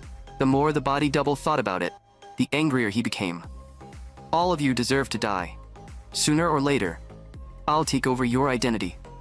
But right then, Yahello suddenly appeared behind him and calmly spoke a single phrase. That voice frightened the body double so badly that he shuddered and collapsed to the ground. He said in panic, "Aren't you Yahello from tonight's banquet?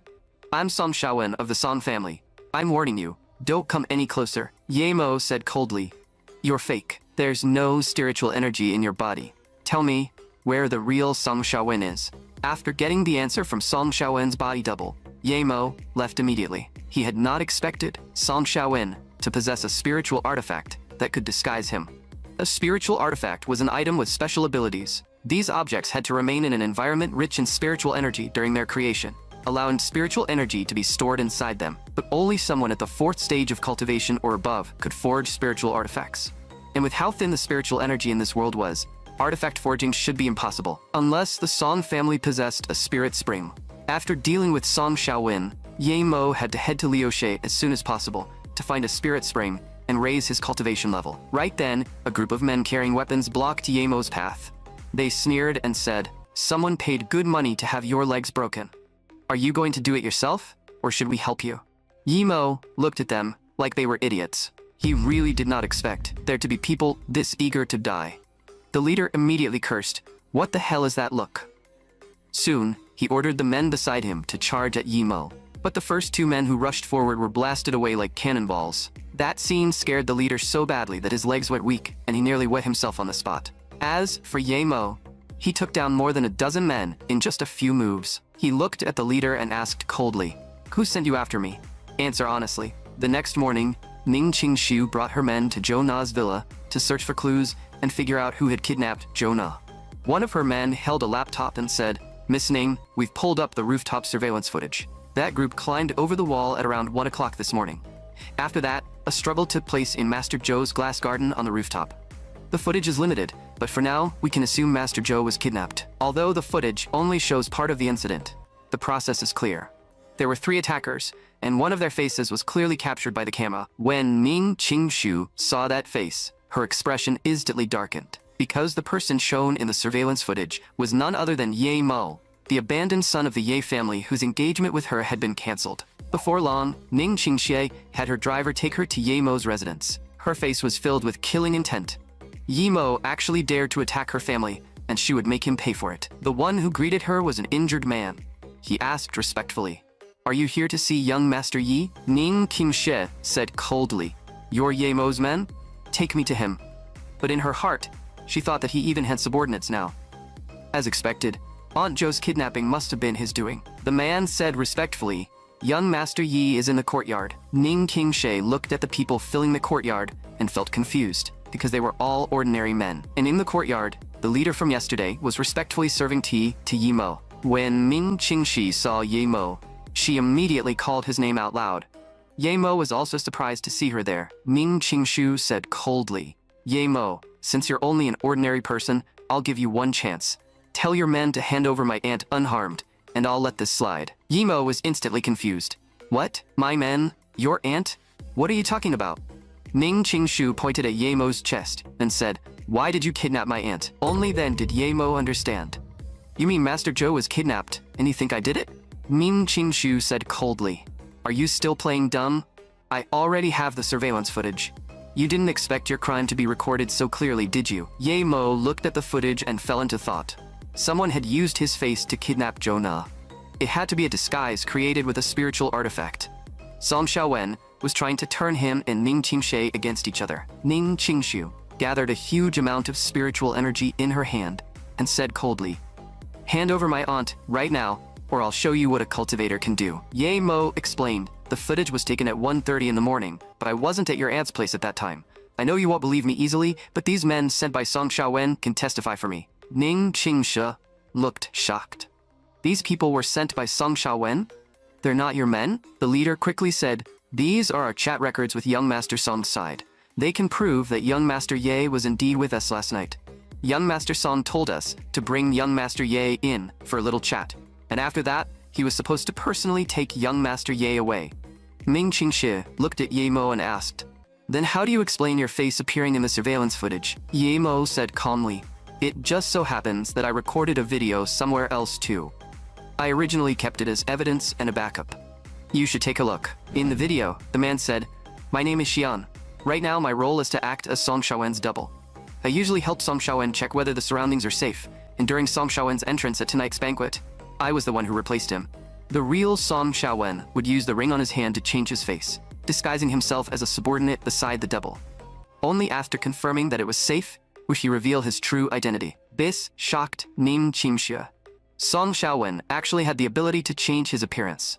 Ye Mo said that he possessed a spiritual artifact that could alter his face. Ning Qingxie's eyes widened.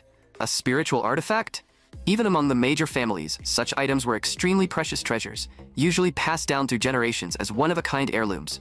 How could Song Xiaowen have one? Ye Mo looked at her and said, "It looks like his plan was to disguise himself as me, kidnap your aunt, and then kill me. That way, there would be no witnesses, and he could pin everything on me." After hearing this, Ning Qingxie was furious and immediately wanted to find Song Xiaowen. But Ye Mo stopped her and said, "If you go now, you'll only alert him. The one in real danger is your aunt." Ning Qingshu turned back, her voice trembling slightly.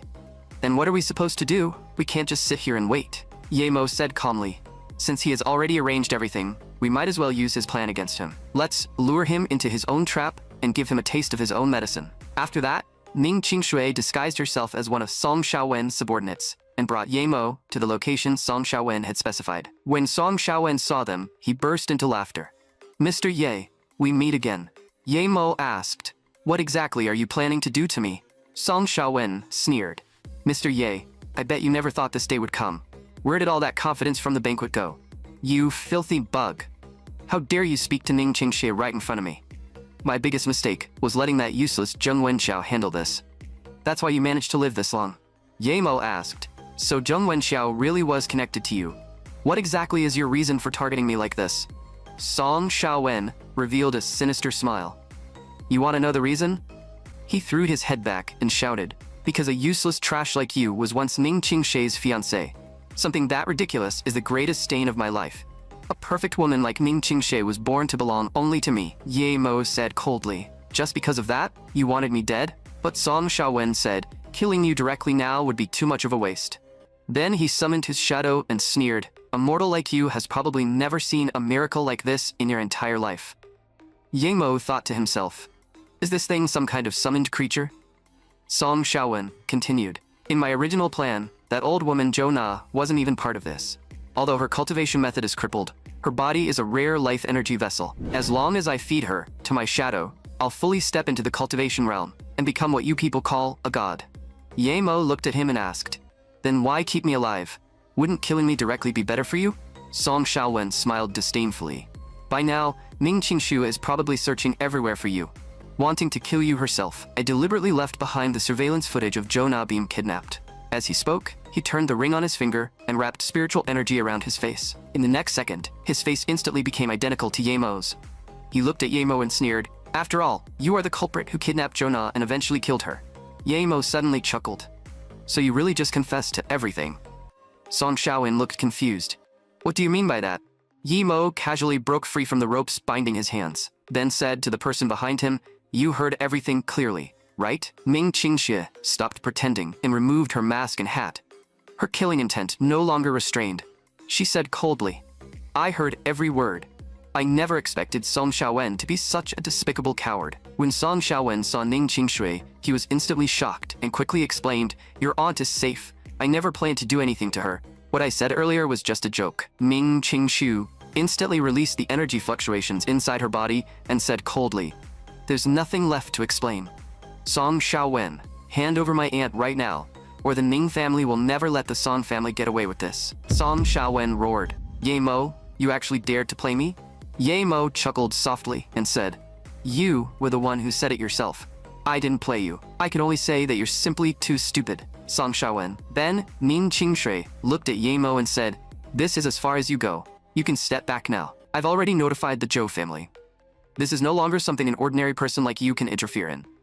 The enemy has cultivation methods. You should understand that. That scene made Song Xiaowen grit his teeth in hatred.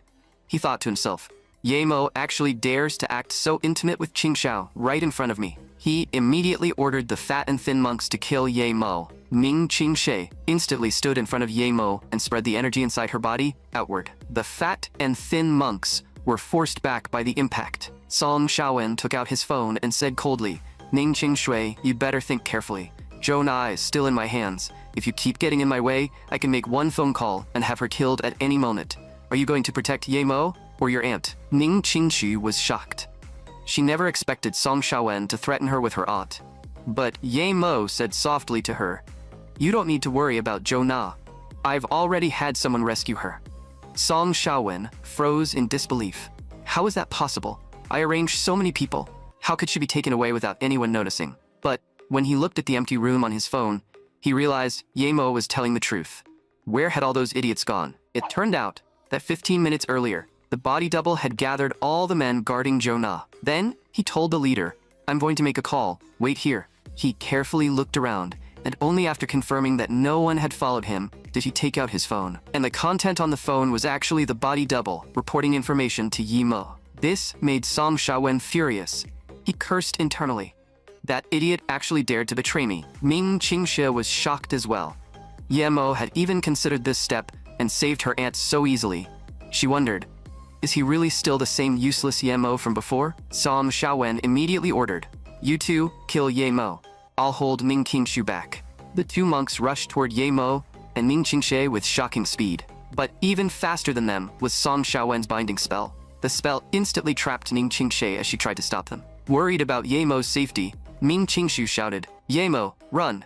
Song Xiaowen smiled wickedly and said, Ning Qingshu, you can't protect anyone. At that moment, Ning Qingxie was filled with regret. She thought to herself, it's all my fault for underestimating the enemy. I never should have let Ye Mo come with me. But just as the fat and thin monks were about to reach Yi Mo dodged their attacks as if he had teleported. Then, he kicked each of them once, sending both monks flying several meters away. Ning Qingxue was stunned. She thought in shock. How could Ye Mo be this powerful? But after the monks were kicked away and fell to the ground, their bodies began slowly melting. Soon, they returned to their original forms and sneered. These substitute talismans were not easy for us to obtain. But before he could finish speaking, Ye Mo had already appeared behind him. Then, Ye Mo punched him straight into the wall. Song Xiaowen was shocked. Ye Mo's speed was definitely not something an ordinary person could possess. Ye Mo, you're actually a cultivator. Ning Qingxue was also stunned. Her former fiancé was actually a cultivator too. Ye Mo no longer hid his strength as he slowly walked toward Song Xiaowen and said coldly, "Actually, I've been looking forward to meeting you for a long time. You arranged for me to be imprisoned, sent people after me, had Zheng Wenchao hire men to attack me, kidnapped my friend, and hurt the dog that stayed by my side. From the very beginning, you've been buzzing around like an annoying fly. I've wanted to swat you dead for a long time." Not long after, Ning Qingxue actually dragged her luggage to her former fiancé Ye Mo's villa in front of everyone. Ye Mo looked at her slightly red face and asked, "Why is your face so red? Is your injury acting up?" Hearing this, Ning Qingshu's face turned even redder, and she quickly said, "Stop talking. Let's just go inside." After they entered the courtyard, Ning Qingxue asked, "Are you going somewhere far away?" Ye Mo replied, "Yes, I'm not sure when I'll be back. Song Xiaowen's matter has been settled, so now I should go to Liuxia and search for clues about the spirit spring." Ye Mo said to Ning Qingchui, "Cultivating beside the silverheart grass will be very good for you. The spiritual energy it releases is gentle and perfect for repairing your body." When Little Yellow saw Ye Mo return, it immediately ran to his feet on its short little legs. Ye Mo stroked Little Yellow and said to Ning Qingxue, "As for our deal, before I leave, I'll teach you a real cultivation method. After that, while you stay at my house, you'll be responsible for taking care of my dog and the silverheart grass." Ning Qingxue smiled slightly and said, "That's rare. I never expected to see you smile." She picked up Little Yellow and asked Ye Mo what the dog's name was. Ye Mo thought for a long time, but could not come up with one. Ning Qingxue asked, "Don't tell me you still haven't named it. Why don't I give it a name? Only those with names are remembered by the world." After a moment of silence, Ye Mo said, "Then let's call it 16. When Little Yellow heard the name 16, it immediately barked, as if it liked the name very much. And that name also brought back some memories Ye Mo had sealed away from his previous life. Back then, everyone used to call him Little 16. They would call him to eat and cultivate with him. Every day had been filled with laughter, and the most beautiful sound of all was his master calling him Little 16. That person had been the closest family Ye Mo ever had. Later, in the bathroom, after Ning Qingshu finished showering, she was drying her hair and asked Ye Mo which room she would sleep in from now on. Ye Mo said, "You can sleep in the guest room. I've already cleaned it." Ning Qingxue then asked, "You took out Song Xiaowen in an instant. How are you going to handle the Song family?" Ye Mo told her not to worry. Everything has already been arranged. After all, in the eyes of the Song family, Song Xiaowen had never disappeared. Meanwhile, at the back mountain of the Song family estate, many core members of the Song family were waiting. The head of the Song family, Song Jia, looked at Song Xiaowen and asked, "Are you sure your great-grandfather said he would come out of seclusion today?" Facing such a scene, the fake Song Xiaowen was clearly nervous, but he forced himself to say, "That's the information I received." As soon as he finished speaking, the gate to the back mountain slowly opened. An old man with white hair and a white beard appeared before everyone. He sighed and said, "5 years. For a cultivator, time truly passes in the blink of an eye. Thank you all for waiting here so early for this dying old man to come out of seclusion." This man was the Song family's great elder, Song Zejun. Song Jia immediately bowed respectfully and said, "Congratulations, uncle, on reaching the 5th stage of cultivation. From now on, you are a legendary immortal, and you will surely live as long as the heavens." Song Zejun burst into laughter and said, "You brat, that mouth of yours is still as smooth as ever." When Song Zejun saw Song Xiaowen, he waved him over. He looked at Song Xiaowen and asked, "I heard you were dealing with that kid from the Ye family. How did it go?" The fake Song Xiaowen immediately became extremely nervous and quickly replied, "Great-grandfather, I've already given up. After all, he's only an ordinary person. There's no need to be that ruthless." When Song Zejun heard him say he had given up, he suppressed the anger in his heart and said, "As a member of the Song family, you actually dared to say those words. Song Xiaowen, I may favor you, but that doesn't mean I won't abandon you. If you can't handle it, then your great-grandfather will solve it for you himself. Soon, Son Zijun summoned Hu Qiu and Qian Shiping, 2 members of the hidden sect. That sight scared the fake Song Xiaowen so badly that he trembled all over. He thought to himself, this is bad. The real Song Xiaowen is probably in serious danger. Then, Song Zijin ordered the 2 of them to personally make a trip to Ninghai City and bring Yemo's head back to him. Ming Qingshe never expected that on her very first day living in her former fiancé's house, he would wake her up before dawn. That was because the spiritual energy in this world was strongest at 5 in the morning, making cultivation twice as effective. Before cultivating, drinking the tea Yemo had carefully prepared would also bring unexpected benefits. Ming Qingxie did not hesitate. She picked up the cup and downed it in one gulp. After finishing it, she felt much more comfortable and could not help asking, "What exactly is this?" Yemo explained, "This is a simplified version of a spirit-gathering pill. With your current body, you need spiritual energy to enter you gently. A chi-gathering pill is too violent for you, so I made this with celery, cucumber, and some pill powder. For you, it's just right." Yemo helplessly added, "Back on the Loyu continent, this kind of dietary treatment is usually given to newborn babies.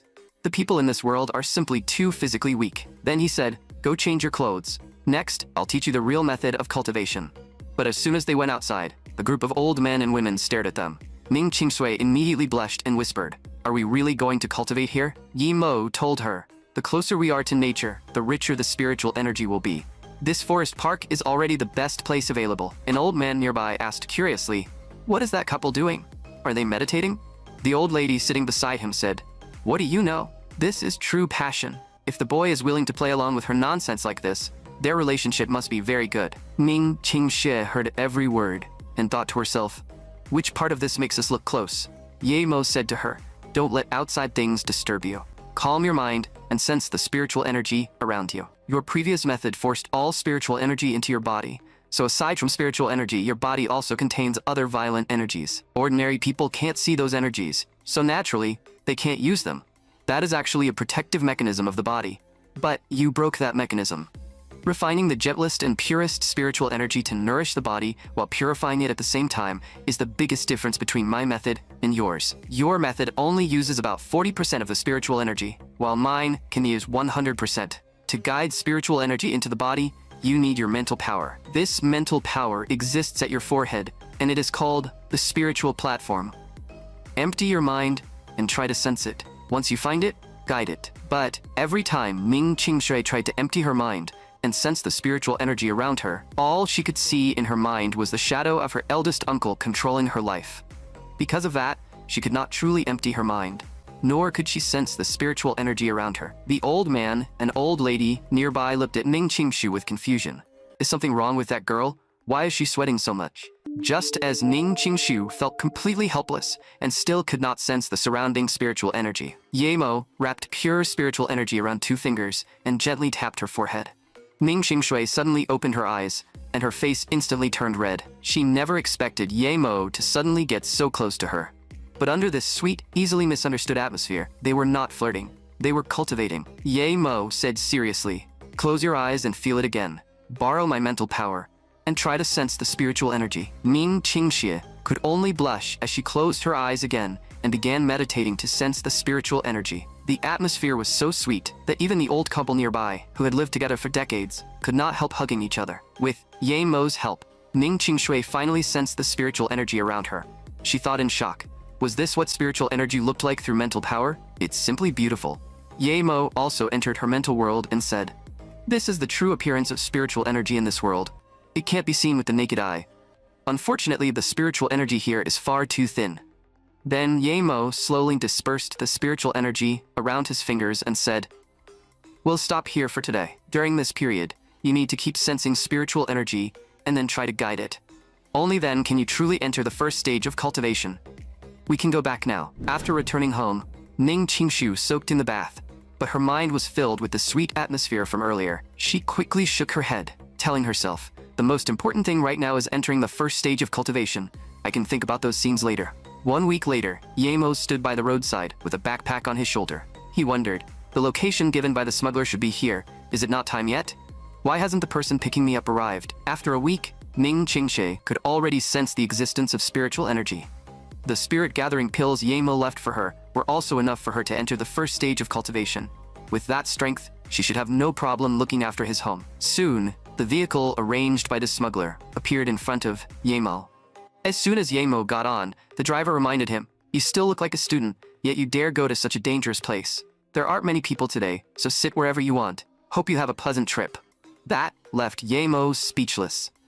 He thought to himself, without strength, who would dare go to such a dangerous place? Soon, Yahello found a seat, put on his headphones, listened to music, and enjoyed the scenery along the way. He was finally heading to Liuxia. After Yahello left, Hu Chu and Chen Shiping also arrived in Ninghai City by plane. Soon, they got off the plane and walked out of the airport with their luggage. Hu Chu looked at the information that had just been sent to his phone and said, "Yahello's address has already been sent to me. Let's find a time to deal with him." Chen Shiping said, "The last time I went out was 30 years ago.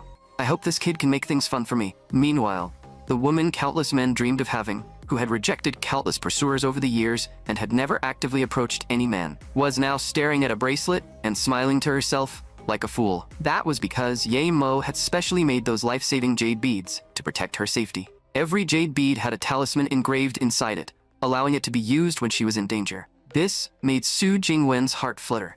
She thought to herself, "I never expected Yahello to care about me this much." Su Jingwen's assistant became a little annoyed and said, "President Su, I've been talking to you, but you keep ignoring me and smiling at that bracelet." The assistant smiled slightly and said, "Young Master Yi gave you that bracelet, didn't he? President Su really seems to treasure it." Su Jingwen coughed twice and said, "Xiaofang, I need you to go on a business trip soon. Let's set the destination as the foreign country you hate the most." Meanwhile, Yahello was still on the bus, heading toward Liuxia. He could not help sighing. This bus has already been driving for 6 hours. Right then, the driver suddenly slammed on the brakes. It seemed a group of people was blocking the road ahead. The driver quickly comforted the passengers, saying, "Everyone, please stay calm. I will ensure your safety." Soon, the bus door was kicked open. A fierce-looking man holding a knife boarded the bus. The driver stepped forward and said, "Brother, you're from the Flower Gang, right? This route belongs to Red Leaf." But before the driver could finish speaking, the man stabbed him through the throat. Then he warns the passengers on the bus, "There is someone here who shouldn't be here. Everyone get off the bus and cooperate with our inspection, or you'll end up like him." Yahello sharply noticed a passenger hiding on the bus. He thought, "The person they're looking for is probably that passenger. Looks like I've just been caught in the crossfire." The man's subordinate, Akai, saw Yahello sitting there without moving and told him to stand up. Then Akai noticed Yahello suspiciously protecting his backpack, so he ordered him to hand it over. The man said, "Akai, don't waste words on anyone who doesn't cooperate. Just kill them. We're short on time." Akai turned around and drew his knife. "No problem, boss." But in the instant he turned around, Yahello had already disappeared. Soon, Akai sensed that something was wrong. Where was this wind coming from inside a sealed bus? But what he did not know was that the wind was actually the airflow Yahello had gathered before throwing a punch. The next second, Yahello sent Akai flying out of the bus with one simple punch. Then, Yahello looked at the group and said calmly, "Time is indeed short, so all of you can come at once." They all pulled out their knives, planning to chop Yahello into pieces. But next, Yahello took down one thug with every punch, and before long, every criminal inside the bus had been dealt with. The masked woman was completely shocked by what she saw. After Yahello finished dealing with them, the bus seemed to have developed a problem. The man responsible for repairs checked it and said the bearing was damaged, so the bus could no longer move. Everyone immediately panicked. Their phones had no signal, and they were now deep in the forest with no idea how to get out. Yahello thought to himself that with his strength, walking out of the jungle would not be a problem. But if he wanted to find Liuxia town, he would probably need to find another smuggler for directions. Before long, the masked woman suddenly called out to him and said, "You're going to Liuxia town, right? I can take you there. In exchange, protect me until I reach Gebin town." Yahello rejected her without even thinking. She continued, "Think carefully. Without me, you won't be able to reach Liuxia town." Yahello saw through her thoughts at a glance and said calmly, "Those people from earlier were after you, weren't they? Their target should be the box in your hand. And what makes you think you're qualified to negotiate with me?" But she quickly waved her hand, signaling for Yahello not to leave yet. Then she removed her mask and said, "My name is Wendong, and I'm from Liuxia town. You're not going to Liuxia for money, are you?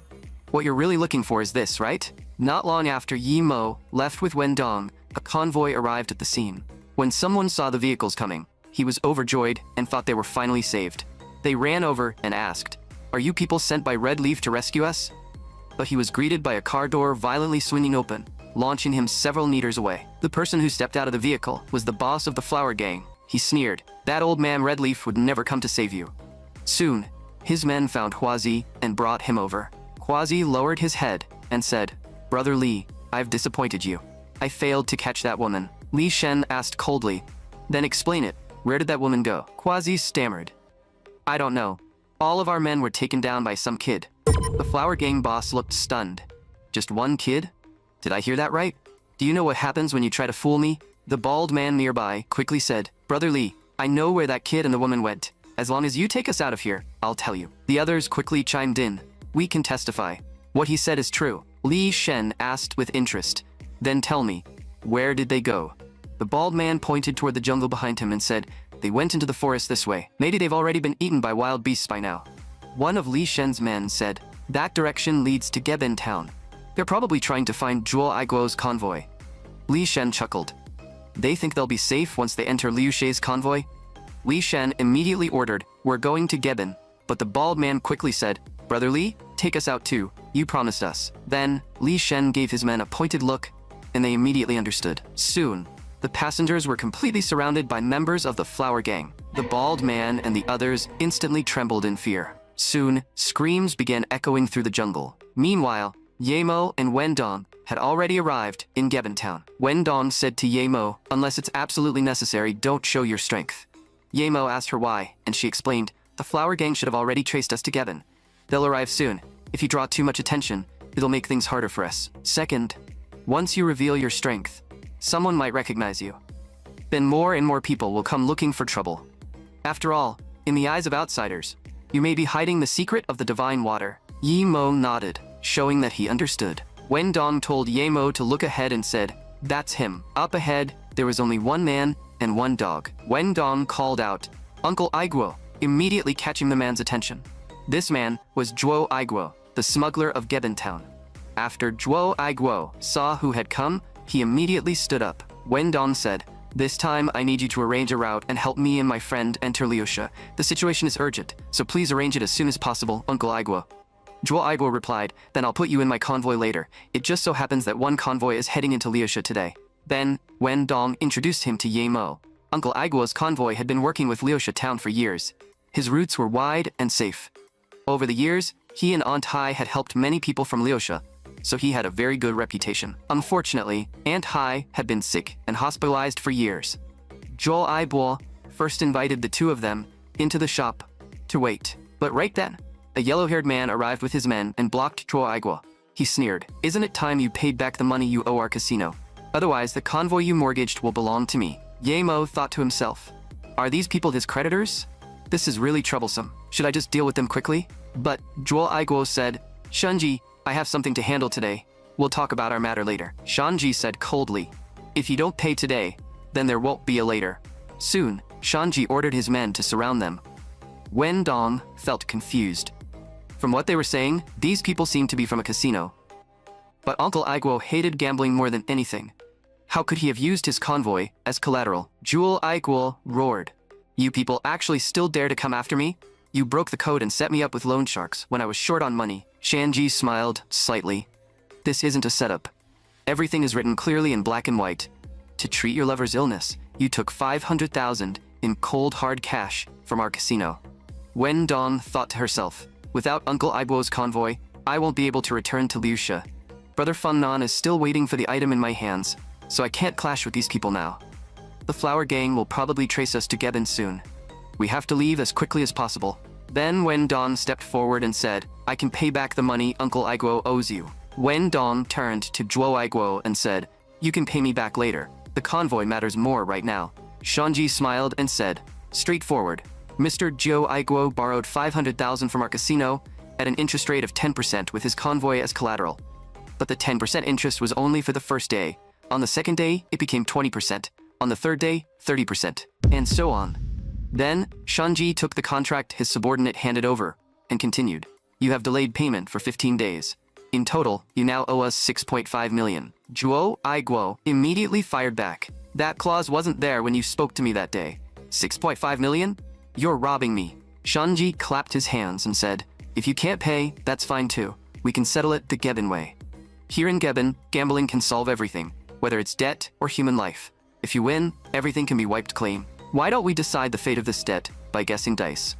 The gentleman behind me, Mr. William, will play with you. William bowed deeply and said, Miss, it is a pleasure to meet you. Jewel Aiguo quickly advised Wen Dong, you can't gamble with this man. He's the casino's trump card. Shanji added, if you win, the debt is cleared.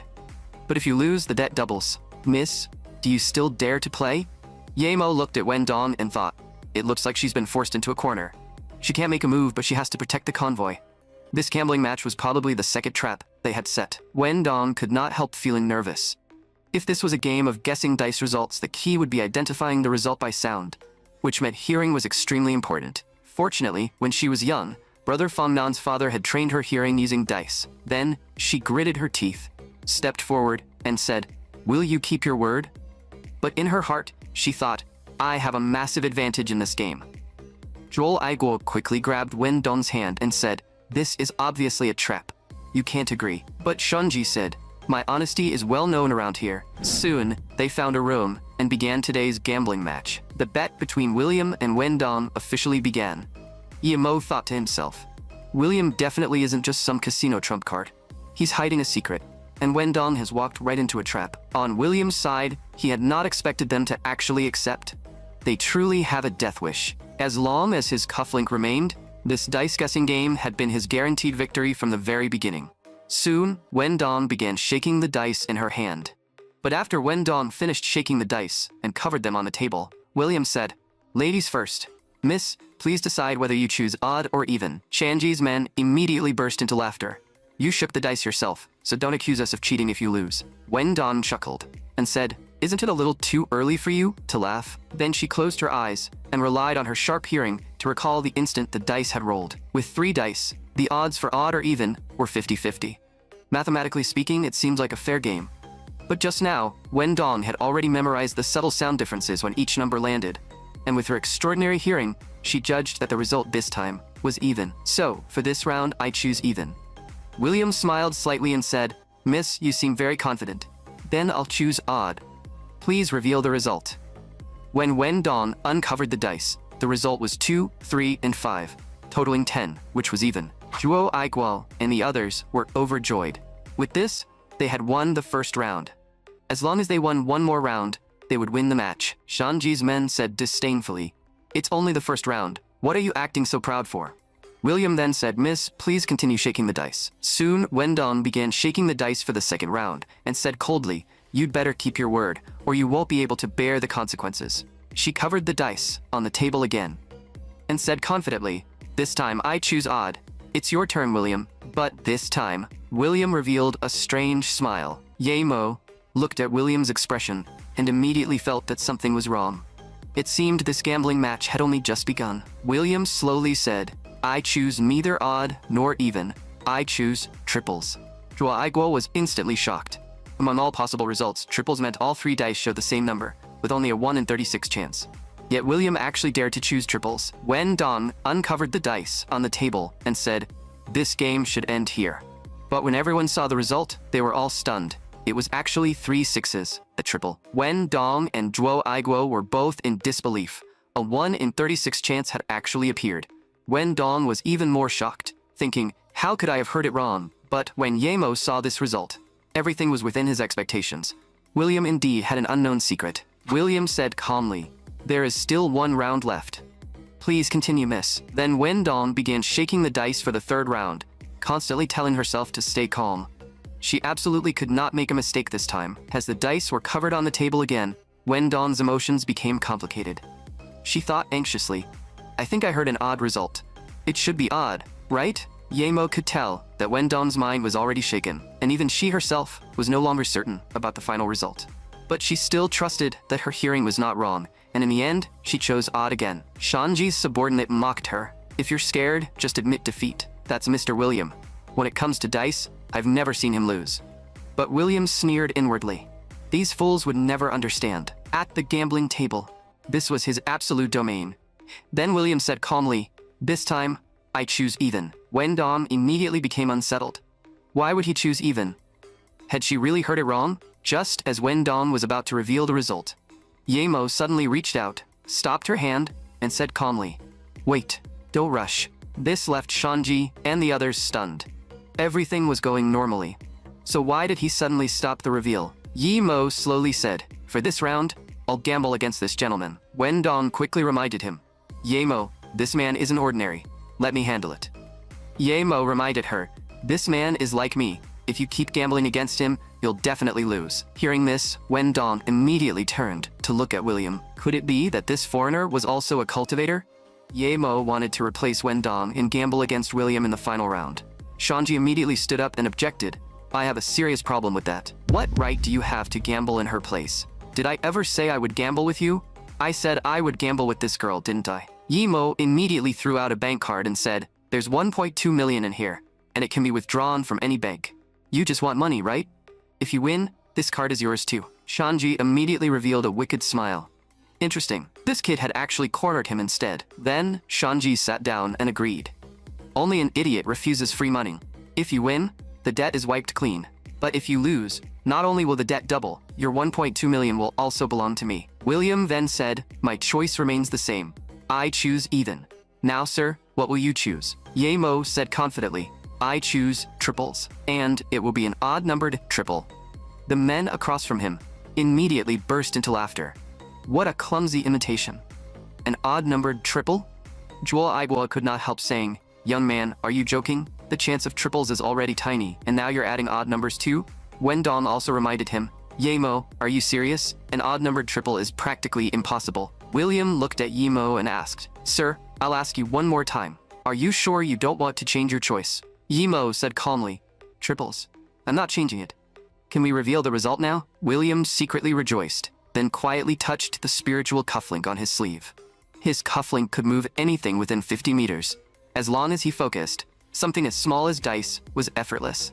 "Kid, I'll be taking your money." William smiled and said, "You may reveal the result." But when the dice were uncovered, everyone saw 3 ones, a perfect, odd-numbered triple. The people opposite them were all stunned. Was this luck or cheating? No matter how they thought about it, the result should not have been this number. William suddenly stood up and roared, "Impossible! You said odd, and it actually became odd. You definitely cheated."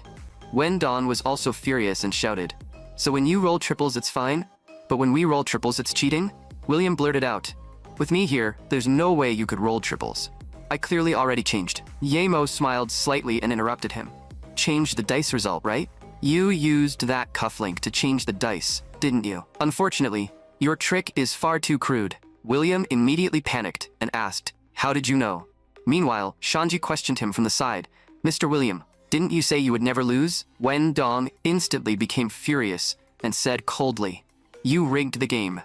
William instantly activated his spiritual cufflink and sneered, "So what if you exposed me? None of you are leaving today." The next second, William controlled the surrounding objects and made them float into the air. He sneered, "You fools, I'll show you what happens when you anger me." Then William waved his hand, and several daggers instantly sliced through the air, flying straight toward Yemo. But in the next second, William was completely stunned. The daggers did not hit Yemo at all. Instead, they stabbed straight into the wall, and Yemo's figure had already appeared in front of William like a ghost. He grabbed William tightly by the throat and lifted him into the air. Yemo said coldly, "According to the agreement, the debt is void. Give me his debt receipt." Shanji immediately cursed. "You think I'll hand it over just because you said so?" But William screamed with all his strength, "Give him the receipt right now." Then William added, "If you want to die, I won't stop you." Only then did the unwilling Shanji hand over the debt receipt. After that, Yemo slammed William onto the ground. He said coldly, "Take your people and get lost." William said, in a miserable state, "I understand. We'll leave right now." After their group left, Wen Dong could not help asking Yemo, "What exactly did you do to scare him that badly?" Yemo shook his head and said, "It's nothing. Not worth mentioning." Meanwhile, William's 2 subordinates were still confused. What happened to Mr. William? Why is he scared of that kid? There are only 3 of them. If each of us gives them 1 stab, wouldn't it be over? But William was already trembling all over. He could not understand how that old man across from him knew someone so terrifying. In just a single instant, the cufflink his master once said even a bomb could not destroy had been shattered by Yemo. William said in a trembling voice, "I'm leaving this place. I'm never coming back." Meanwhile, outside Liushe town, the boss of the flower gang and his men were waiting for Yemo and Wendong to arrive. He asked coldly, "Have you confirmed the route?" Huazi quickly said, "Boss, don't worry. Tomorrow, as long as they return to Liushe, they'll definitely pass through this road." The flower gang boss suddenly burst into wild laughter. "This time, we spent a lot of money to buy something big. There's no way they'll escape this time. Don't leave a single one alive." After Ye Mo and Wendong finished handling Zhuo Aiguo's matter, they finally boarded the convoy heading toward Liushe town. On the vehicle, Ye Mo asked Wendong, "You said you're from Liushe town, so why did you come out and get hunted down?" Wendong touched the box beside her and said, "I came out to retrieve something for Brother Fan Nan. The flower gang is chasing me because of what's inside this box." Ye Mo asked in confusion, "What exactly is inside the box?" Wendong said, "Actually, I don't know what's inside either. All I know is that it came from a cultivator." As the convoy moved forward, Chen Heping said to the woman beside him, "Miss Xiao, there are all sorts of sketchy characters here. You must be careful. In my opinion, none of these people look like good people." And this woman was Xiao Lei, the daughter of the Longteng group. Xiao Lei looked at Chen Heping and could not help asking, "Honestly, Mr. Chen, how can you tell?" Chen Heping said seriously, "I am the only successor of Gaben Town's hollow style. Whether it's the environment or the human heart, I can see through it instantly. Look at that big guy. He seems honest and simple on the surface, but I'm certain that people who look honest like him are always extremely dark inside. And look at that older woman. She looks like someone from a village, uneducated, and the type who loves to extort people over nothing. And that loud woman is even worse. No manners, no class. She looks like the kind of person who causes trouble for others for no reason." Xiao Lei found it hard to believe and asked, "Really, Mr. Chen? They all look like ordinary people." Chen Heping said, "Miss Xiao, if you want to find the legendary cultivator, then you must trust me. You should know that the founder of Hollow Style was a cultivator who came out of Liushe. I'm only taking you to find a cultivator because of Mr. Xiao." Chen Heping thought to himself, Longteng Group is one of the top financial groups in the country. It's a massive backer. Unfortunately, their precious daughter seems like an idiot. What cultivators? Does she really think this is a TV drama? A foolish girl like this could be completely charmed with just a few small tricks. Wouldn't that mean endless money in the future? Meanwhile, Xiao Lei looked at him with admiration and said, "Mr. Chen, you're amazing." Then, Chen Heping secretly examined the people in the vehicle and thought, there are still quite a few threats on board. For example, that kid had been sitting with his eyes closed since he got on, acting cool. It really annoyed him. He thought, but that kid seems to be one of Zhuo Aiguo's people, so he's lucky for now. Sooner or later, I'll find a chance to teach him a lesson. I'm so bored right now. Couldn't something happen that gives me a chance to show off? Right then, a huge tree trunk suddenly blocked the convoy's path. The driver failed to react in time and crashed straight into it. When the people in the vehicles behind heard the loud impact, they all began asking what had happened. At that moment, members of the flower gang appeared in front of them with knives in hand and ordered everyone inside the vehicles to get out. Huazi said to the boss, "Third boss, this is Zhuo Aiguo's convoy. I definitely won't mistake it." Huazi then added, "They must be inside these vehicles. We can search them one by one." But in his heart, he thought, back then I was sent flying before I even saw the guy's face. I have no idea what that kid looks like. The convoy leader stepped forward to negotiate. "Gentlemen, let's talk this through. We're Old Master Zhuo Aiguo's convoy, and I'm the convoy captain. You should know the old man, right? We're just a transport convoy. There's not much profit here. Could you let us go?" Huazi cut in coldly. "You think dropping names is gonna save you? We are looking for your convoy. Tell all your people to get out." The convoy captain still wanted to say something, but in the next second, a flash of cold light cut off one of his ears. The convoy captain immediately screamed in pain, almost unable to endure it. The flower gang boss said coldly, "You rats never shut up, do you? If you talk back again, the next thing that falls won't be your ear, it'll be your neck." On the other side, one of the men pulled open Xiao Lei's cloak. They stared at Xiao Lei with lustful eyes and said, "Didn't expect such a beauty to be hiding here. Sneaking around like this means she must have a problem." Xiao Lei was so frightened that her face turned pale, and she collapsed to the ground. She immediately shouted, "Mr. Chen, please save me." Chen Heping was also trembling all over and sweating coldly. He thought to himself, is she kidding? These people kill without blinking. How the hell am I supposed to save her? Ye Mo was also staring straight at what was happening in front of him. Wen Dong whispered, "These people have guns. We must not expose ourselves carelessly.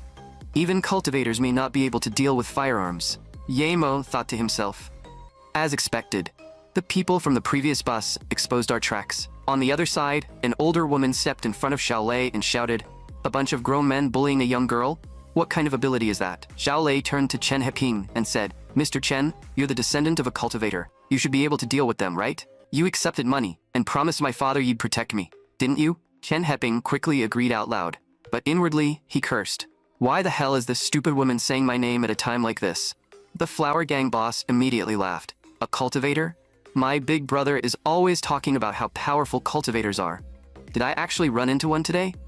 In that case, you shouldn't be killed by this bullet, right? Chen Heping dropped to his knees with a thud. He said, "Big brother, please don't joke around. What cultivator? I was just lying to that woman. Please don't take it seriously." This dealt a heavy blow to Xiaolei's already fragile heart. "You clearly said you could find a cultivator to treat my grandfather. Didn't you say you were the descendant of a cultivator?" Chen Heping stood up and roared, "Shut the hell up. I already said I lied to you." Then he said to the flower gang boss, "That little girl has a powerful background and a lot of money. Ransom her, and you'll be set for life." Xiaolei could not handle the blow and started crying on the spot. "You lied to me, you scumbag." But the flower gang boss found it boring and sneered. So cultivators really are all fake after all. But there is someone interesting here. From the very beginning, this guy hasn't shown me an ounce of respect. As a filthy rat, he should be groveling and begging for mercy.